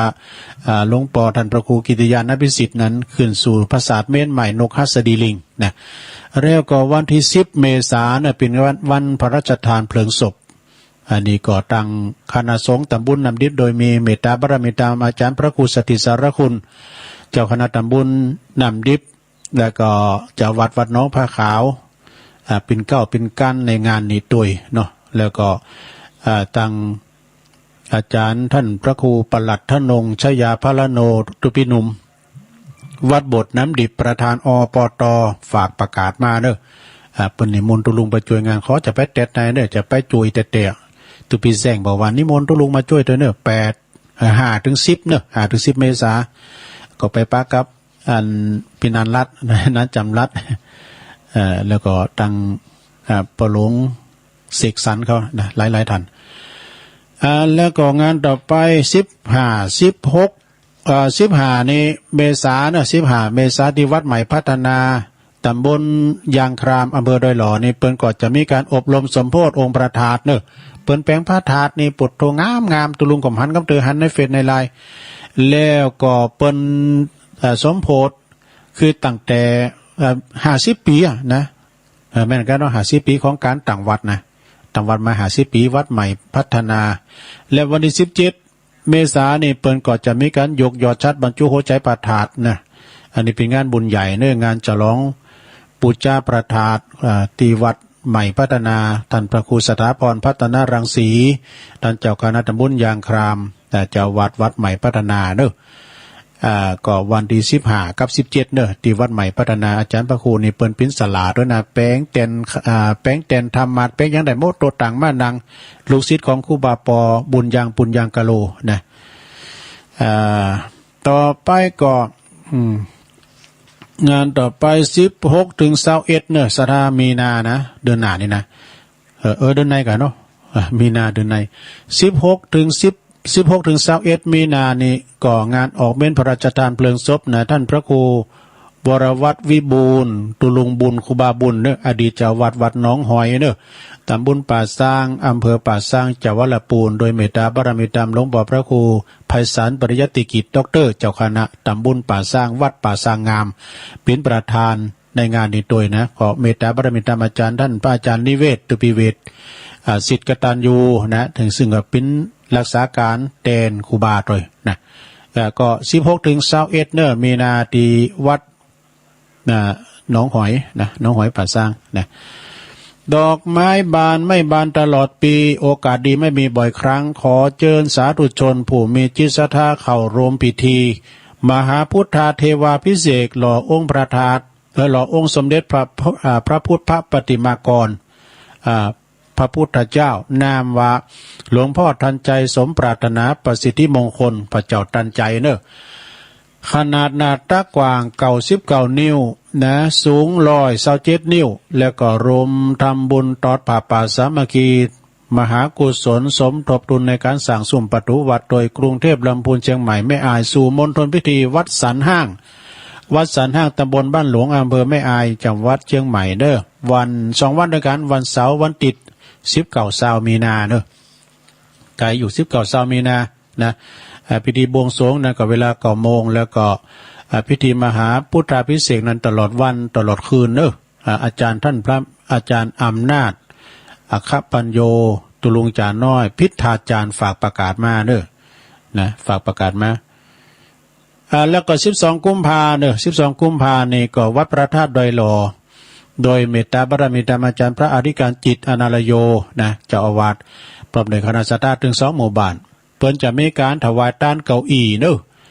เก้าอี้ไว้กับสุสานบ้านดอยหล่อด้วยแล้วก็เปิ้นจะลื้อจะเตหอทำด้วยนะจะแปลงใหม่เนาะอันนี้ก็อาจารย์จิตอนาลโยวันที่12นะ12กุมภานะแล้วก็วันที่17พุกนี่เนอะวันเดือน4ปิ้งนี่ก็ทางวัดเหล่ายาวใต้โดยเมตตาบารมีธรรมอาจารย์ท่านพระครูสังฆรักษ์สมบัติอภิรามนิโย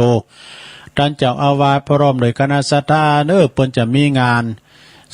ทรงน้ำพระธาตุประจำปีเนอะนะที่วัดเหล่ายาวใต้จัดเฉพาะภายในนะก็ขอฝากประกาศมาณโอกาสในตัวปลิงแดงนะวิยาวัจกรวัดฝากประกาศมาเนาะทำงานหนึ่งเนี่ยวันที่20ถึง23นั้นก็งานบำเพ็ญกุศลประชุมเพลิงศพพระครูอาดุลขันตายาธรตุลุงสอนขันติโกอดีตเจ้าวัดวัดสันติวนารามตาลุกบั่นสันเนอ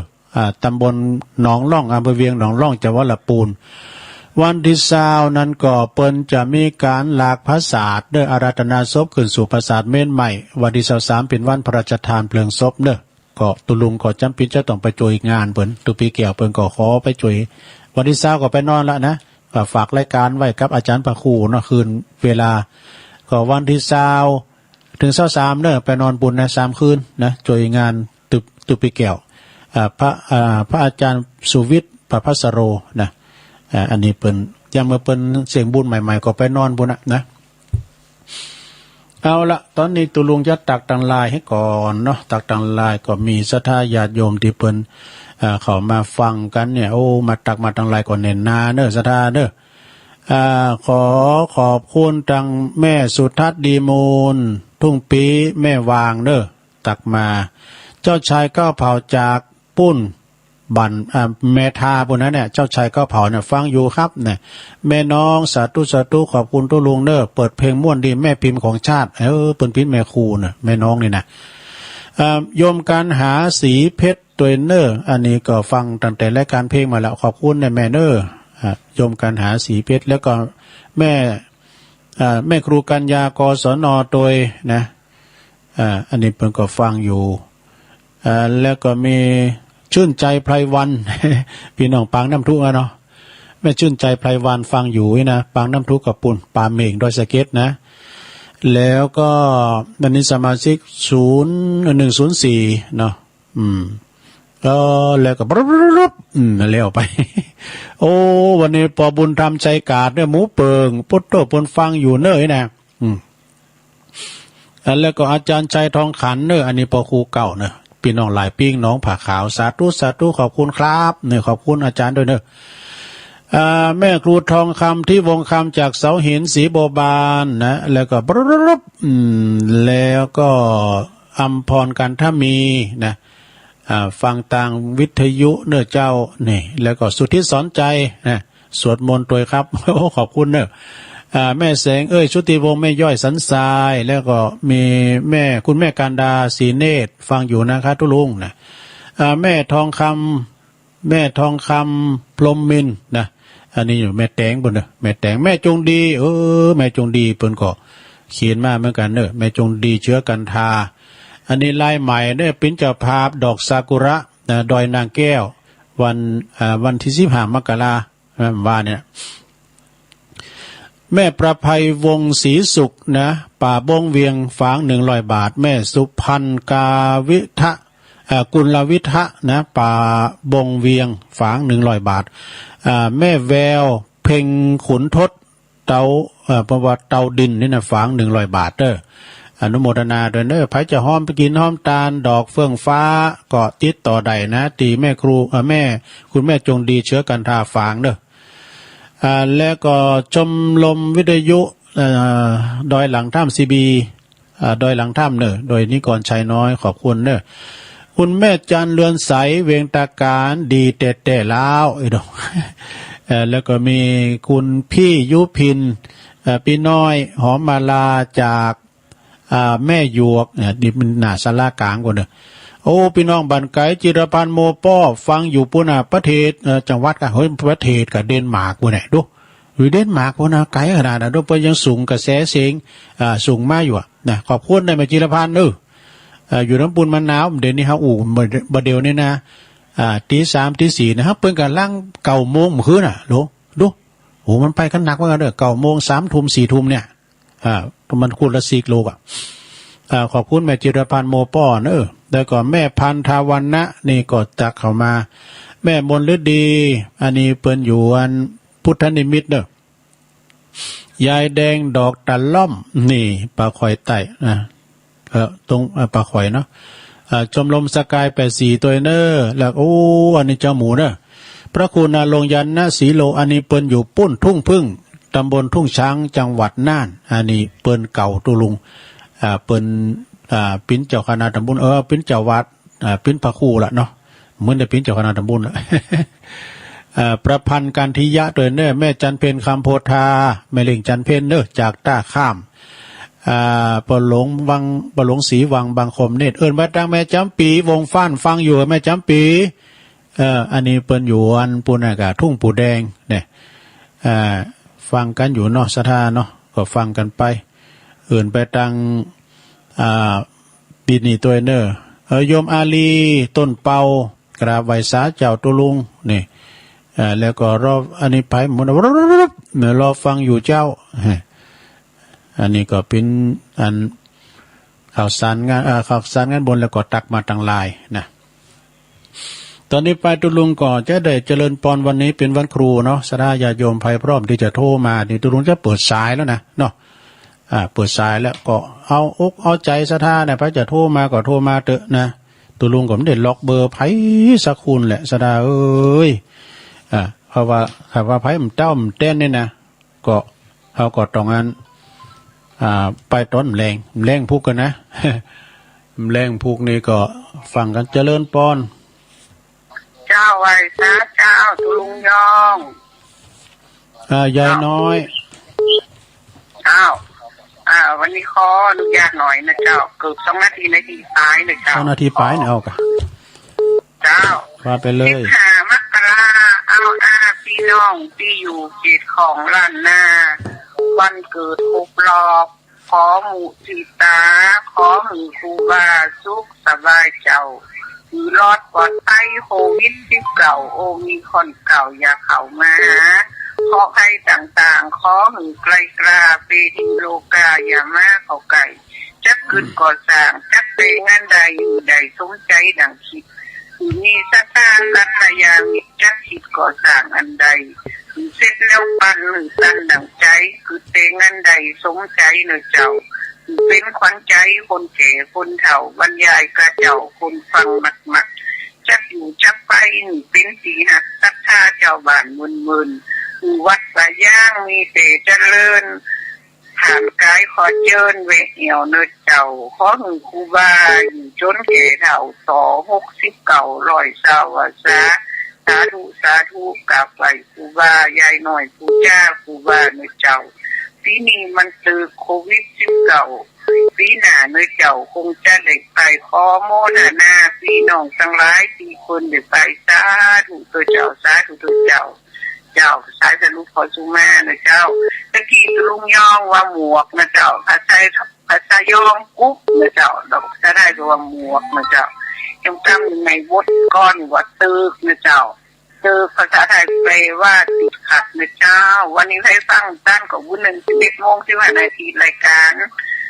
พี่นั้นเกิดเมื่อนะเจ้าวัดท่านจะย่างลงนะเจ้าขน่อยมาออกหันนะเจ้าไหวตาเจ้ากำว่าผาเลิศในล้อมยังไม่หน่อยผาเลิศ เจริญปอนไปจ้าเจ้าตุลุงโอ้แม่ไข่แก้วเจ้าฟังอยู่เนอะเจ้าแม่ไข่แก้ววงคำเจ้าโอ้หน่อยนี่ภูมิปัญญาคนนิดเนาะโอ้มันสินไผสินมั่นอันนี้ภูมิปัญญาไผมั่นเนาะเจ้าปกก็หาฟังอยู่เนอะไม่ควรล้างใจเนอะที่โทรมาทีแรกเขาฟังเพิ่นโทรแล้วมันโทรใช่คืนนะโทรไปพ้องอากาศโทรมาล้างใจเจ้าโอ้ขอบคุณแม่ไข่แก้วนักเนอะ วงคำบกก็หาอันนี้ตัวแทน สาธุเจ้า ตัวแทนพี่น้องบกก็หาตำบลนครเจดีย์เนี่ยเพิ่นฟังกันหลายแต่ปุ่นน่ะแม่ลงใหญ่เขาหลายกะแม่พาเขาเจริญปอน ธรรมสการเจ้าท่าน โอ้แม่ครูมาแล้ว เจ้า เอาเลยแม่ครูวันนี้วันครูนะเอาทิมดีพอเหรอ เจ้าวันนี้ขอถึงพ่อแม่ครูปาอาจารย์ที่สั่งสอนลูกศิษย์ในวันครูนะเจ้าฮัลโหล ได้ยินเอาเลยไหมเอาเลย 16 มกรามาบรรจบขอน้อมนบพ่อแม่และครูผู้สั่งสอนอีกทั้งท่านสุนทรผู้ครูคำกร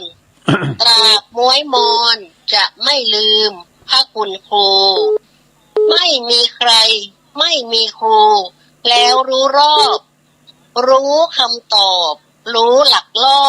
รู้ต่อสู้ รู้ก่อกรรมรู้ธรรมะรู้ละกูรู้ในรู้ในหลักรู้จักตนเพราะมีครูจึงดูดีมีคุณค่างามสง่างามกายใจในทุกหน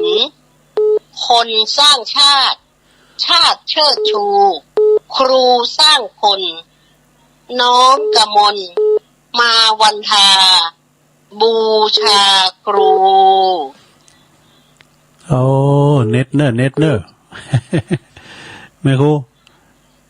ลิขิตเขียนเองเลยเนาะว่ามาจากพยาปัญญาเนาะเจ้าครูภาษาไทยเจ้าครูภาษาไทยโดนเน็ตกันจากวิทยาลัยครูเชียงใหม่เจ้าโอ้ขอบคุณแม่ครูหลายๆเด้อเจ้าสาธุเจ้าดูโตแม่ครูเป็นปิ้นแม่ครูเป็นครูอันภาษาไทยเขียนก้อนยังได้หมดนะเจริญปอนแกได้จากเจ้าตะลุงอันนี้ครูไหนแม่ครูไหน แม่ครูสีทอนผมตกหน่อยธนาคารเหรอเจ้าตุลุงออกไปเพื่อแผ่นดินลายเนี่ยตกเหมือนกันเนอะก็พวกน่ะที่ซันเฮมปิงพี่นั้นว่าฝนตกบ้าๆว่ะซันเฮมปิงไปทางละปูนไปทางคงยาเนี่ยฝนตกยุ่งเย็นดีตะลุงโอ้ก็ดีกะโธ่จ้าท่านเจ้าแล้วเนอะมาสวดมนต์ไว้ท่าละเจ้าขอบคุณหลายๆเนอะสาธุกำลังใจเธอเนอะแม่ครูสีทองแม่สีทอง แม่สีทอนนะน้องโบชัยประกาศเนาะเจ้าตุลุงแม่ตาเจ้าฟังอยู่เลยฟังประจำตุลุงแม่ตาในนั่นก็หายไปนี่ก็นึกว่าเปิ้นฟังกะแจ้ห่มเนาะกะไม่ฟ้องก็ว่าฟังกะมันคุ้นไม่ฟ้องไม่ฟ้องเนอะรับลูกหลานไม่ฟ้อง เราควันนิดหน่อยแล้วไม่ฟ้องไม่กองแรงเขาหมดเนี่ยไม่สังเงมเขาก็เนี่ยพี่น้องตั้งแจ้ห่มมาเนาะโทรมาฟ้องกาแม่ตาเป็นตัวแทนเนาะดีเนอะจะนั่นแต่ว่าผมไม่ฟ้องดีแล้วป้ากันก็อู่กันเนอะเพราะว่าจะจองพระนะดีกะสั่งเลี้ยนไปเลยนะวันนั้นถึงป้ากันเนาะขอบคุณเนอะแม่ตาเนอะเลนนั่นก็99 บาทตีเป็น100เนี่ยไปนะมีอยู่2เลนเนี่ยเลนแม่เจริญปอนมาแล้วแม่จันสมแม่จันสมโอ้ฝนตกขนาดเนอะแม่สาวแม่อายนี่นะโอ้ปิดดีคอยได้ตกบ้าตกมาบ้านนี่ตกหนักตะแกเนี่ยบ้ามันไปชี้นะตกหนักแต่กันวันนี้ตื่นเจ้าตั้งแต่ตี 2เกิงอะไปการเมื่อไหร่นี้ฟังเพลงของอันน้อยม่วนไป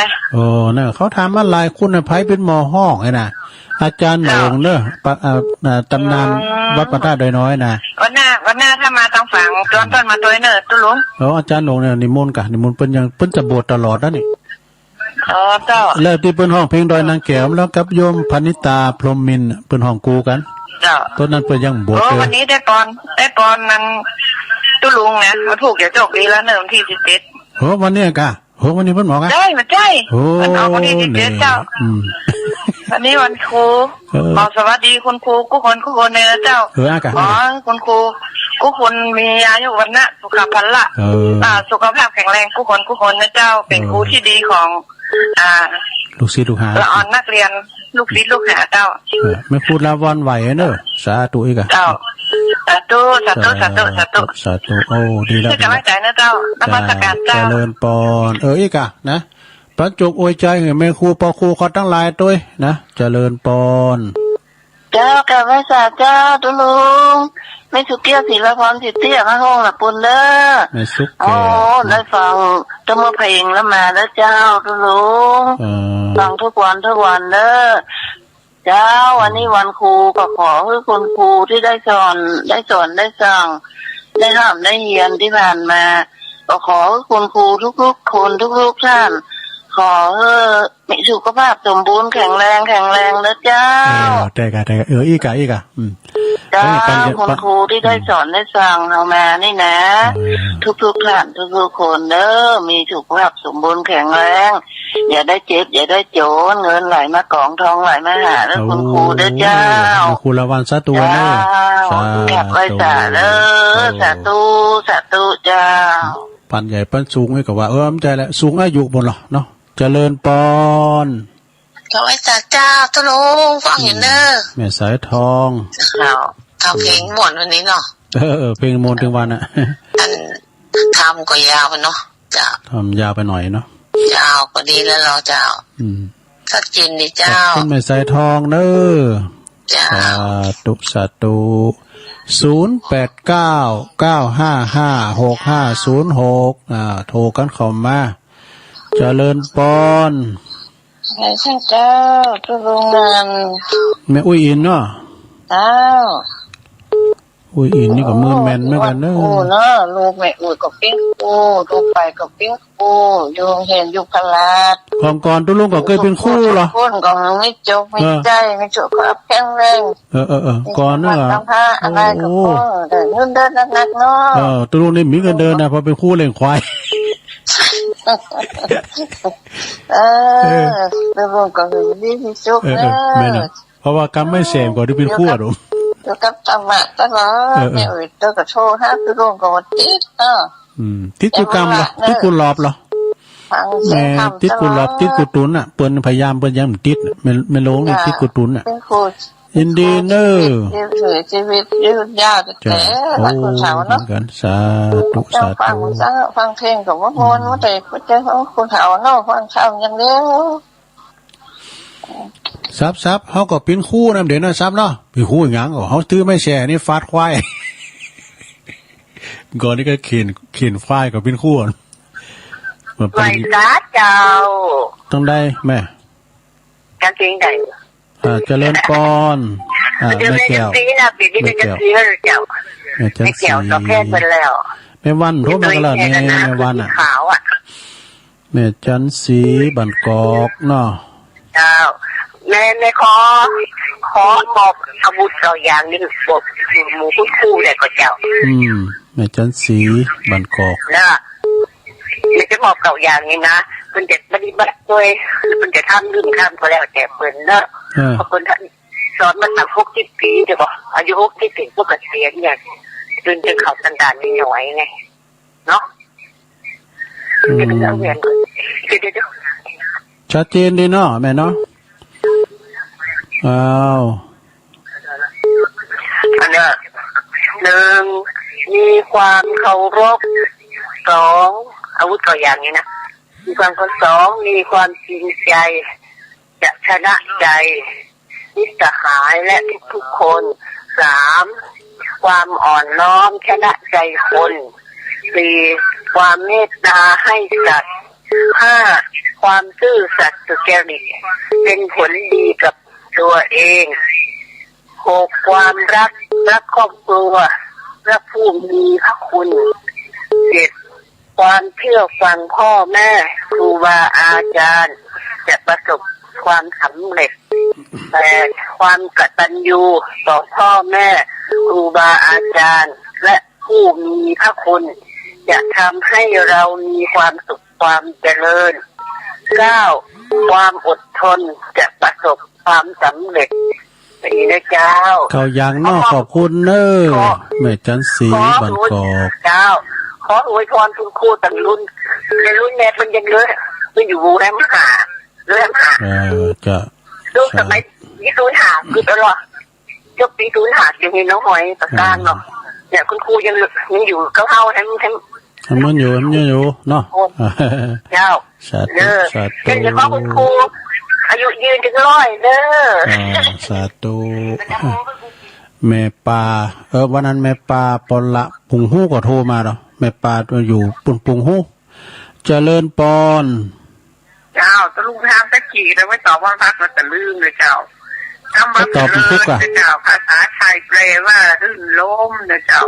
ถ้าคำว่าเปล่าภาษาไทยแปลว่าหกล้มนะเจ้าแต่ตอบว่าพักคนลืมนะเจ้าไอ้ตาเจ้า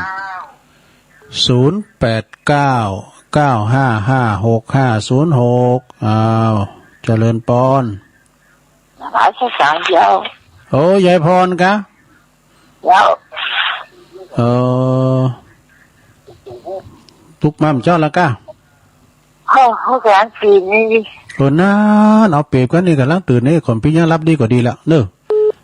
แต่ว่างานดีเนี่ยรับอะไรก็รับได้ดีก็ดีแล้วตื่นมาฟังมาโหอยู่เนี่ยมันจะธรรมดาเนอะเหงาเนอะก็รับต่อแล้วเนอะรับต่อแล้วฝุ่นโต๊ะหน่อยเดียวมองเป็นดินลายเนี่ยตอนเนี้ย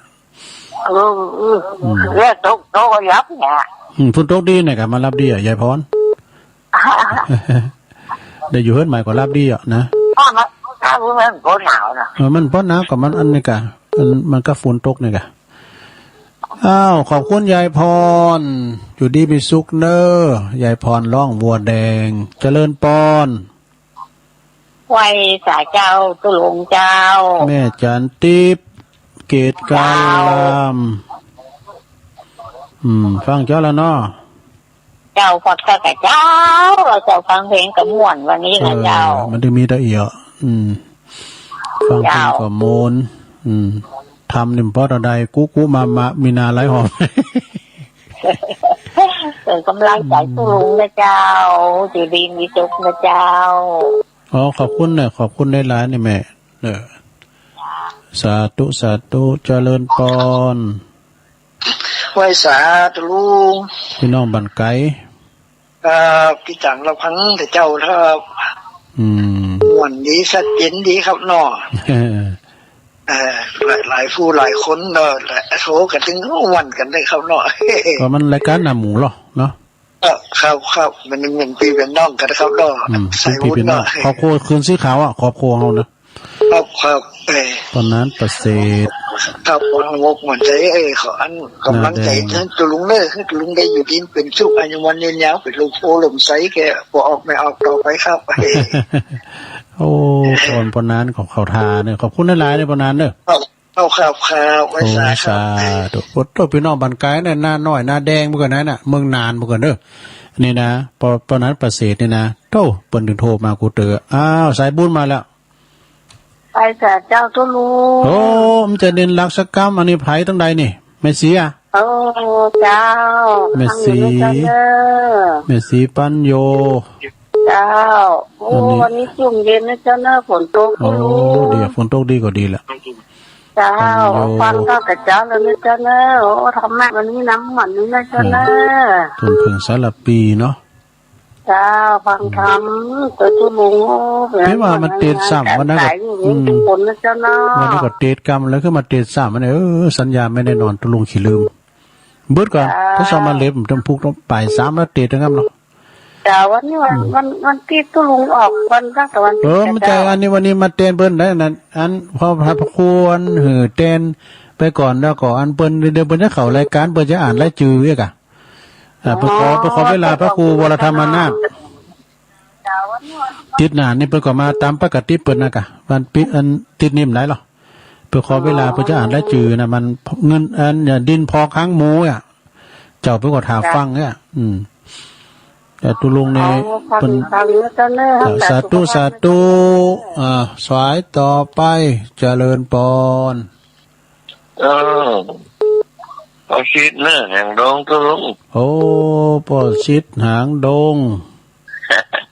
ฟังเจ้าแล้วเนาะ มวยเต้นหมอกะวันนี้อ่ะ ฮะเออมวยเต้นของหมอกะ เก้าแกงเนาะเก้าแกง อยู่จู้เก่ากลางแล้วเนาะมันง่ายเดียวเคยเดียวก็ฟัง แกะ ต่ ตุ อ ลุงนี่มันม่วนเลยนะแกะตุลุงนี่เลย นะโอ้ดีกะเคยเดียวก็ฟังพระครูต่อฮะกะตอนนี้ไปนะครับ ผม โอ้ปอชิดก็ติดตามฟังขนาดเนาะปอชิดเนาะ ครับผมฟังตลอดครับกุดหลนกูองค์ พอชิดหางดงเนาะขอบคุณเด้อปอเนอร์ ครับ โอ้สาธุแต่เมืองฟางนี่มันดังฮะมีการแม่จันสมคนเดียวไม่อายบ่เนี่ยคนหน่อยบุญปันเขาแบบลูกตะก้า เจ้าตุลุง เจริญปอนแม่ ท่านตักเตานะเจ้าเลย โอ้แม่โบพันมาแล้วทำตับเต้าใส่ปราการ คนตกนักคะแนนราคามันจะฮักนี่ ดูโอ้ยินดีด้วยเนี่ยพุ่นต้นหนักนะจุ่มเย็นกะทำ มัน ตับ ตุลุง เต้า ตกจ้า มันต้มเอาหน่อยเดียวก็ได้ดิมันต้มหลายอ่ะ ตกทำยันตีเต็งเนาะ วันนี้วันโกนนะพวกนี้ก็จะมีอยู่จ้าฝุ่นเนี่ยแต่ ถ้าคุกถึงเด็ดมันจะติ๊กมาแล้วแต่ ปีมาวันที่16วันเนี่ยกะ โอ้ดีใจจะได้ยินจากคนอยู่เนาะ โอ้วันพุธอะทุกวันพุธกะเปิ้นสนทนาธรรมกับพระครูอภิวัตรหรอก ตอบปัญหาแล้วนะ โอ้ต่อปัญหากะมีปัญหาอย่างก็มันถือ ใจ กับ ดี ถาม จะเปิดจะติ๊กมาจะได้ยินเสียงคนอยู่ ติดหน้านี่ก็ได้ยินเนาะพุธหน้าเนี่ยวันที่20นี่เป็นเจ้าสืบชะตาเนาะสืบหับขวัญเบิกใบลายสีตอนรับเข้าสู่ภูมิลำเนาเดิม วัดบ้านฤาษีขอบคุณเลยแม่บัวพันธ์เด้อสาธุ0899555656โอ้เวลาตุลุงหลายอยู่เนอะเจริญปอน เจ้ากำลังสาครับลุง อยู่ต้องได้ ฟังอยู่แน่ แม่มนนะ ไม่เจ้าไม่มอนเจ้า แม่มนพุทธนิมิตเนาะ ตื่นตั้งแต่ตื่นตี 1แล้วกัน ดีกะ ทุลุงเปิดโทรศัพท์ตอนตี 1ไป มันจะปลุกในเวลาตี1กับ2นาทีตุลุงปลุกไว้การปุ๊บมันก็ลดเปิดเลยนะนาฬิกานั่นลุง วันนี้จะไปวัดกัน ดีกะ ตาคอทั้งตะกาแล้ว ดีแล้ว เจ้ากำลังใจเด้อ โอ้ขอบคุณแม่มนเนอร์พุทธนิมิตเนาะ แล้วกันทุลุงซึ่งได้กระทรวงนั้นมากำเด้อที่แวดเจ้าเนี่ยเจ้าได้0899555656เจริญปอน โอ้ครับตุลุงครับ น้องเบลวะ ครับถึงกาตี4 กงแล้วครับ โอ้น้องเบลไปกาดเจ้าได้ โอ้ผมตื่นตั้งแต่ฟังตั้งแต่ตี 2มาแล้วครับ โอ้โหตื่นเจ้าได้ นั่งจิบกาแฟไปแล้วก็ อากาศ อันฟังเพลงตุลุงไปก็ม่วนดีครับ แล้วก็อันฟังธรรมะไปฟังเพลงอันแม่พิมพ์ของชาติเรียบร้อยครับ ผมไหว้พระสวดมนต์กับตุลุงเรียบร้อยครับ โอ้โดเน็ตแต่ขอบคุณน้องเบลแต่ แล้วก็นั่งสมาธิก่อนที่จะฟังตุลุงเรียบร้อยครับผม โอ้ดีครบวงจรนะครบวงจร คนเฮาถ้าบ่มีธรรมะก็อยู่ได้เนาะทุกวันนี้แล้ว ต้องมีธรรมะในใจ เอาพระพุทธพระธรรมพระสงฆ์ไปติดเปิ้งเนาะแก้วเจ้าตาสามเนาะถูกต้องแล้วโต ไว้สาคือกำลังใจตุลุงครับ โตน้องเบลนี่ตามธรรมดานี่เปิดโทรมาหลังไม้วันนี้เปิดโทรหน้าไม้ขอบคุณน้องเบลเจริญปอน ไหว้สาเจ้าครูบาเจ้า อยู่ทั้งใดโหไปว่าครูบาเด้ออันแม่นั้นอยู่ไหนแม่อยู่ไหน เขาตุลุงห้องว่าได้ค่ะ ตุลุงเนี่ยกะแม่หยังก่อนในแม่หยัง อ๋อค่ะเขาไหว้สาพระอาจารย์นี่เนาะ ได้ก็ได้เด้อก็ถามกันจดจื่อแม่หยังก่อน เจ้าแม่สุมาลีฟองแก้วเนอะ สุมาลีเนาะ แม่สุมาลีฟองแก้วป่าบงเวียงเจ้าก องแก้ว ฟังจากวัดพระบาทอุดมเจ้า ป่าบงเวียงเนาะถ้ากับบ้านเดียวก็แม่พันธุ์กันนะเนาะ เจ้าขอครูบา เป็น มี ครู สุ บา ขภาพแข็งแรงนะเจ้า โอ้ดีแล้วครูบาขอแข็งแรงเนาะ เจ้าได้ฟังเสียงครูบานี่เข้าใจดีเจ้า มีเนื้อหาสาระที่ดีนะเจ้า ดีแล้ว เจ้า มืดเข้ามา ไปกราบไหว้ครูบาเตื้อเดียวเห็นแต่ว่าได้ไปแถม เป็นยัง ถ้า แหละ ไม่บุญจะได้ไปแถมเลย ปล่อย เจ้า โควิดหายก่อนเนาะมันไม่ขี้คายก่อนเอาของมึงป้ากันอยู่นะทุกคนใครไปเมื่อไรยินดีเนอะแม่เนี่ยแม่สุมาลีกองแก้วป่าบงเวงเนาะ ค่ะ ตุลุงก่อนใครไปหามันหน้านุงสูงซองเฮาตะเมืองฟางก็มีหลายปีน้องนะปีน้องจะหลายแต่แม่ขาหมดเนี่ยแม่หมดเจริญปอนเจริญปอนติดแล้วครับครับนมัสการครับผม โอ้อยู่ตั้งใดจ้ะปอออกสีถ้อยไม่สวยครับโอ้สีถอยไม่สวยเพราะนั้นเนี่ยเพราะนั้นหยังเพราะนั้นหยังโอ้ก็มือนาแกนี่พอแสวงครับเขาฟังเสาเนี่ยมากูเนี่ยสีถอยไม่สวยเนาะตันเป็นครับมีเป่าเนาะเบอร์แบบสวยแต่ก่อนเขาเป็นครูแล้วโอ้เป็นครูเก่าวะฝึกควายจุ่มไว้ปุ๋ยแม่นากรรมก่อนนั่นนะปุดฝึกไว้หน่อยได้ปุดฝึกไทยหน้านะเขาก็ไปคู่มาแล้วสร้างยำน้าขวายำห้องนี่ปุ๋ยไปจุ่มควายเปิดเนาะเป็นอ่อนเดี๋ยวเขาว่าพิษหน่อยเขาไปพิษหน่อยคว้าเขามาใส่นี่เง่าอยู่คนเดียวเง่าอยู่คนนึงพิษใจปอวานะเง่านึงคนนึงควายบ้าครับคู่น้าไงพอแสวงสีถ้อยโน้ไม่สวยเพื่อนได้มันโทษกันป้องกันเลยถ้ามันว่างๆให้เกิดถ้าสายว่างโทษมากเลยขอบคุณนะพอแสวงเนอะฟังแล้วมันว่างกันแล้วดีครับสาธุโตพอแสวงสีถ้อยเนอะเปิ้นอยู่ปุ่นนะอยู่ไม่สวยเปิ้น0899556506เอ้าปอเล่งบุญตันโดยแก่ตัวลุงป่าไร่ขมวนป่าไร่เนาะ3 ยอดร่างแก่ตัวลุงเนอโอ้ขอบคุณหลายๆเนอปอบุญตันสาธุโตปอบุญตันนี่เป็น60ผู้ใหญ่ที่ตะลุงเคารพนับถือทั้งทันหนึ่งเนอจิตดี3 ยอดเจริญปอนฮัลโหลติดแล้วครับติดแล้วครับนมัสการครับโอ้หลวงพ่อเสียงบอกใครดีใครแจ้เสียงดีหรือเจ้ามันโอ้ได้แต่ใครแจ้เสียงดีแต่กะฮัลโหลหลวงพ่อฮะโอ้หลวงพ่อยังอยู่อ่ะโอ้หายไปแล้วนี่ฮัลโหลติดแล้วนะหลวงพ่อมานิดเนี่ยได้ยินหายใจเนี่ยก็ล็อกแล้วเนี่ยเอามาใหม่เด้อได้ยินนั่นดังก็ล็อกนั่นแหละเจริญปอนครับโอ้หลวงตากฤษเนาะหลวงพ่อกฤษได้ยินไหมครับโอ้ได้ยินครับได้ยินหลวงพ่อจากปางโม่มันไม่ตกของลิ้นไม่ตกตอนของพุ่มนู่นตอนนี้ก็หยุดแล้ว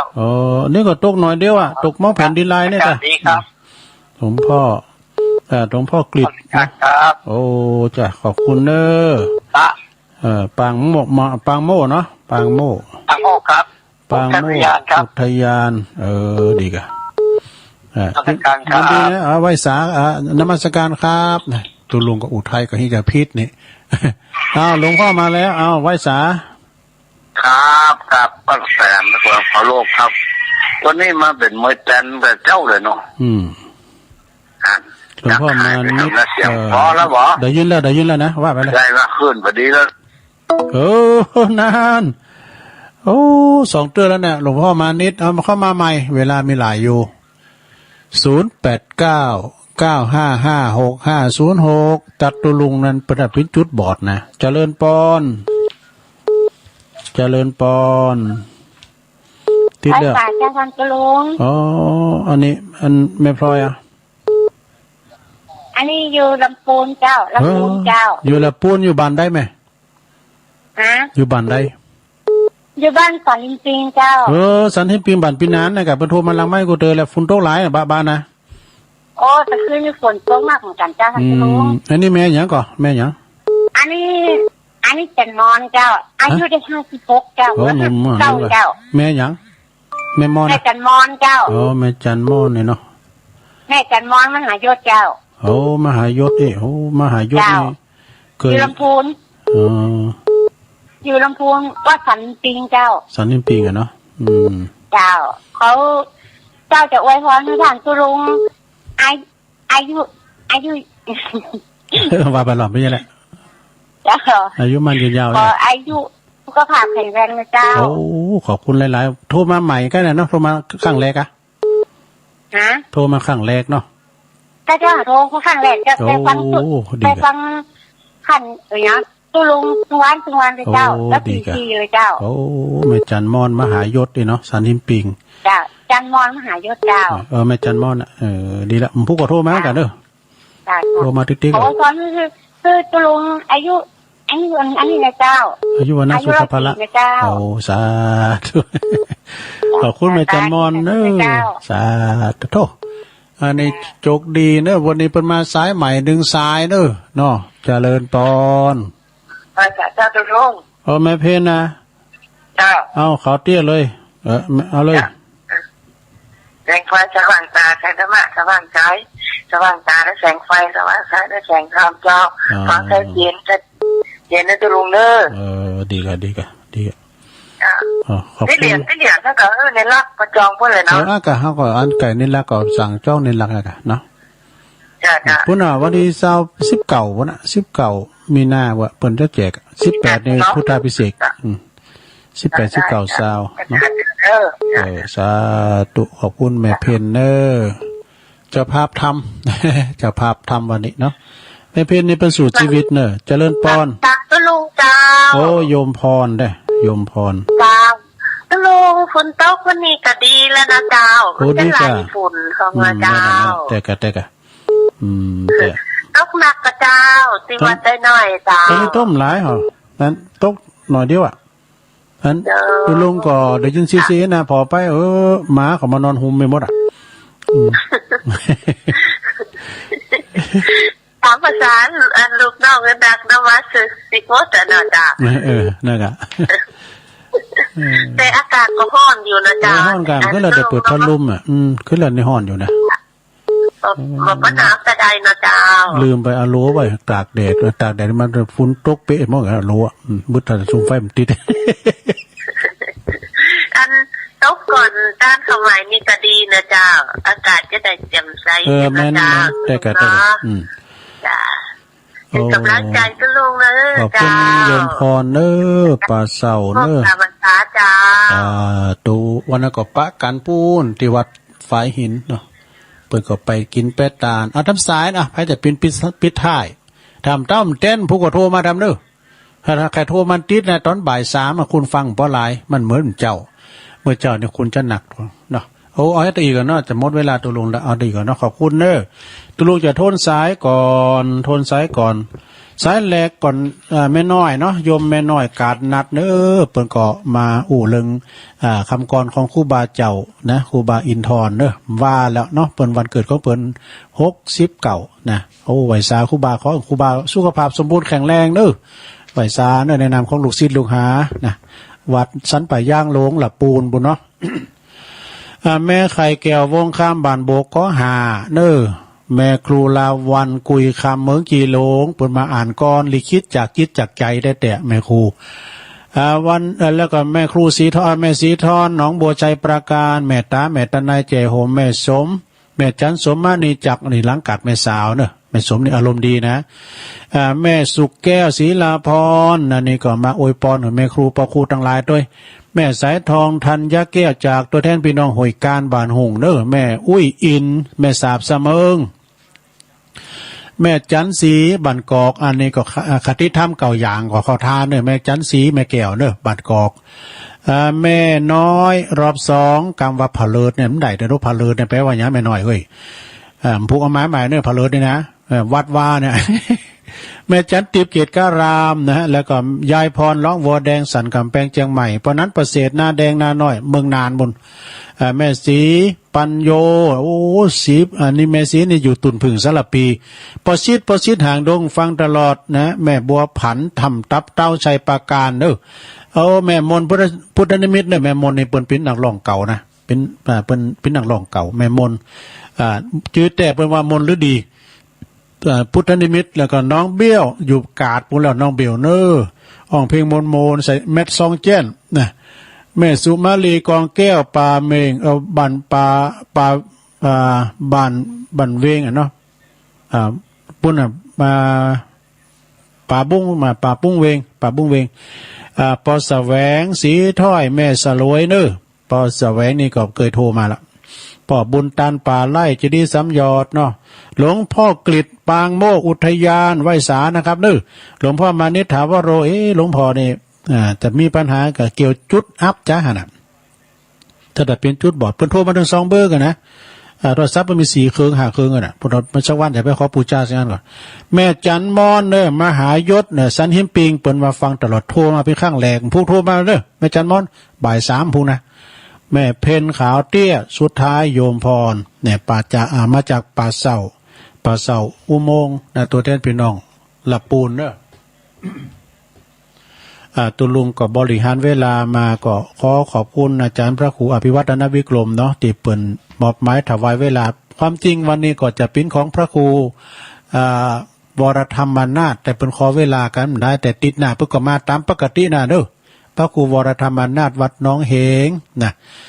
ก็เดียวก่อนท่านพระครูเพิ่นจะได้อ่านและจื่อรายนามไม่ได้เนาะนะก็ขอบคุณทางคณะเจ้าหน้าที่ตั้งดีเจตั้งว่าเปิ้นดูแลนะสถานีแล้วก็ปอทั้งหลายเตรียมบทมอบหมายถวายเวลาเปิ้นได้ลิงก์สัญญาณก็เกี่ยวสัญญาณไปเอารายการนี้ไปนะแล้วก็ต้องขอบคุณเจ้าของสถานีขอบคุณพี่น้องชาวท่าที่เปิ้นฟังทุกท่านทุกคนด้วยเนอะแล้วก็ขอบคุณที่เปิ้นโทรมาติดก็เป็นกำลังใจนะสถาเนาะเตือนหน้าก็ดึงติดเนาะเอาละเนาะตุลุงนำรายการจากลาวสถาไปก่อนอุพิษอุทูยังได้ก็ขอสุมาอภัยด้วยเนอะปุถวันพัดหน้าก็ปะกันดำกำเนอะตอนเจ้าอย่างนี้นะจัตตาโรธรรมาวัฏันติอายุวันโนสุขังปะลัง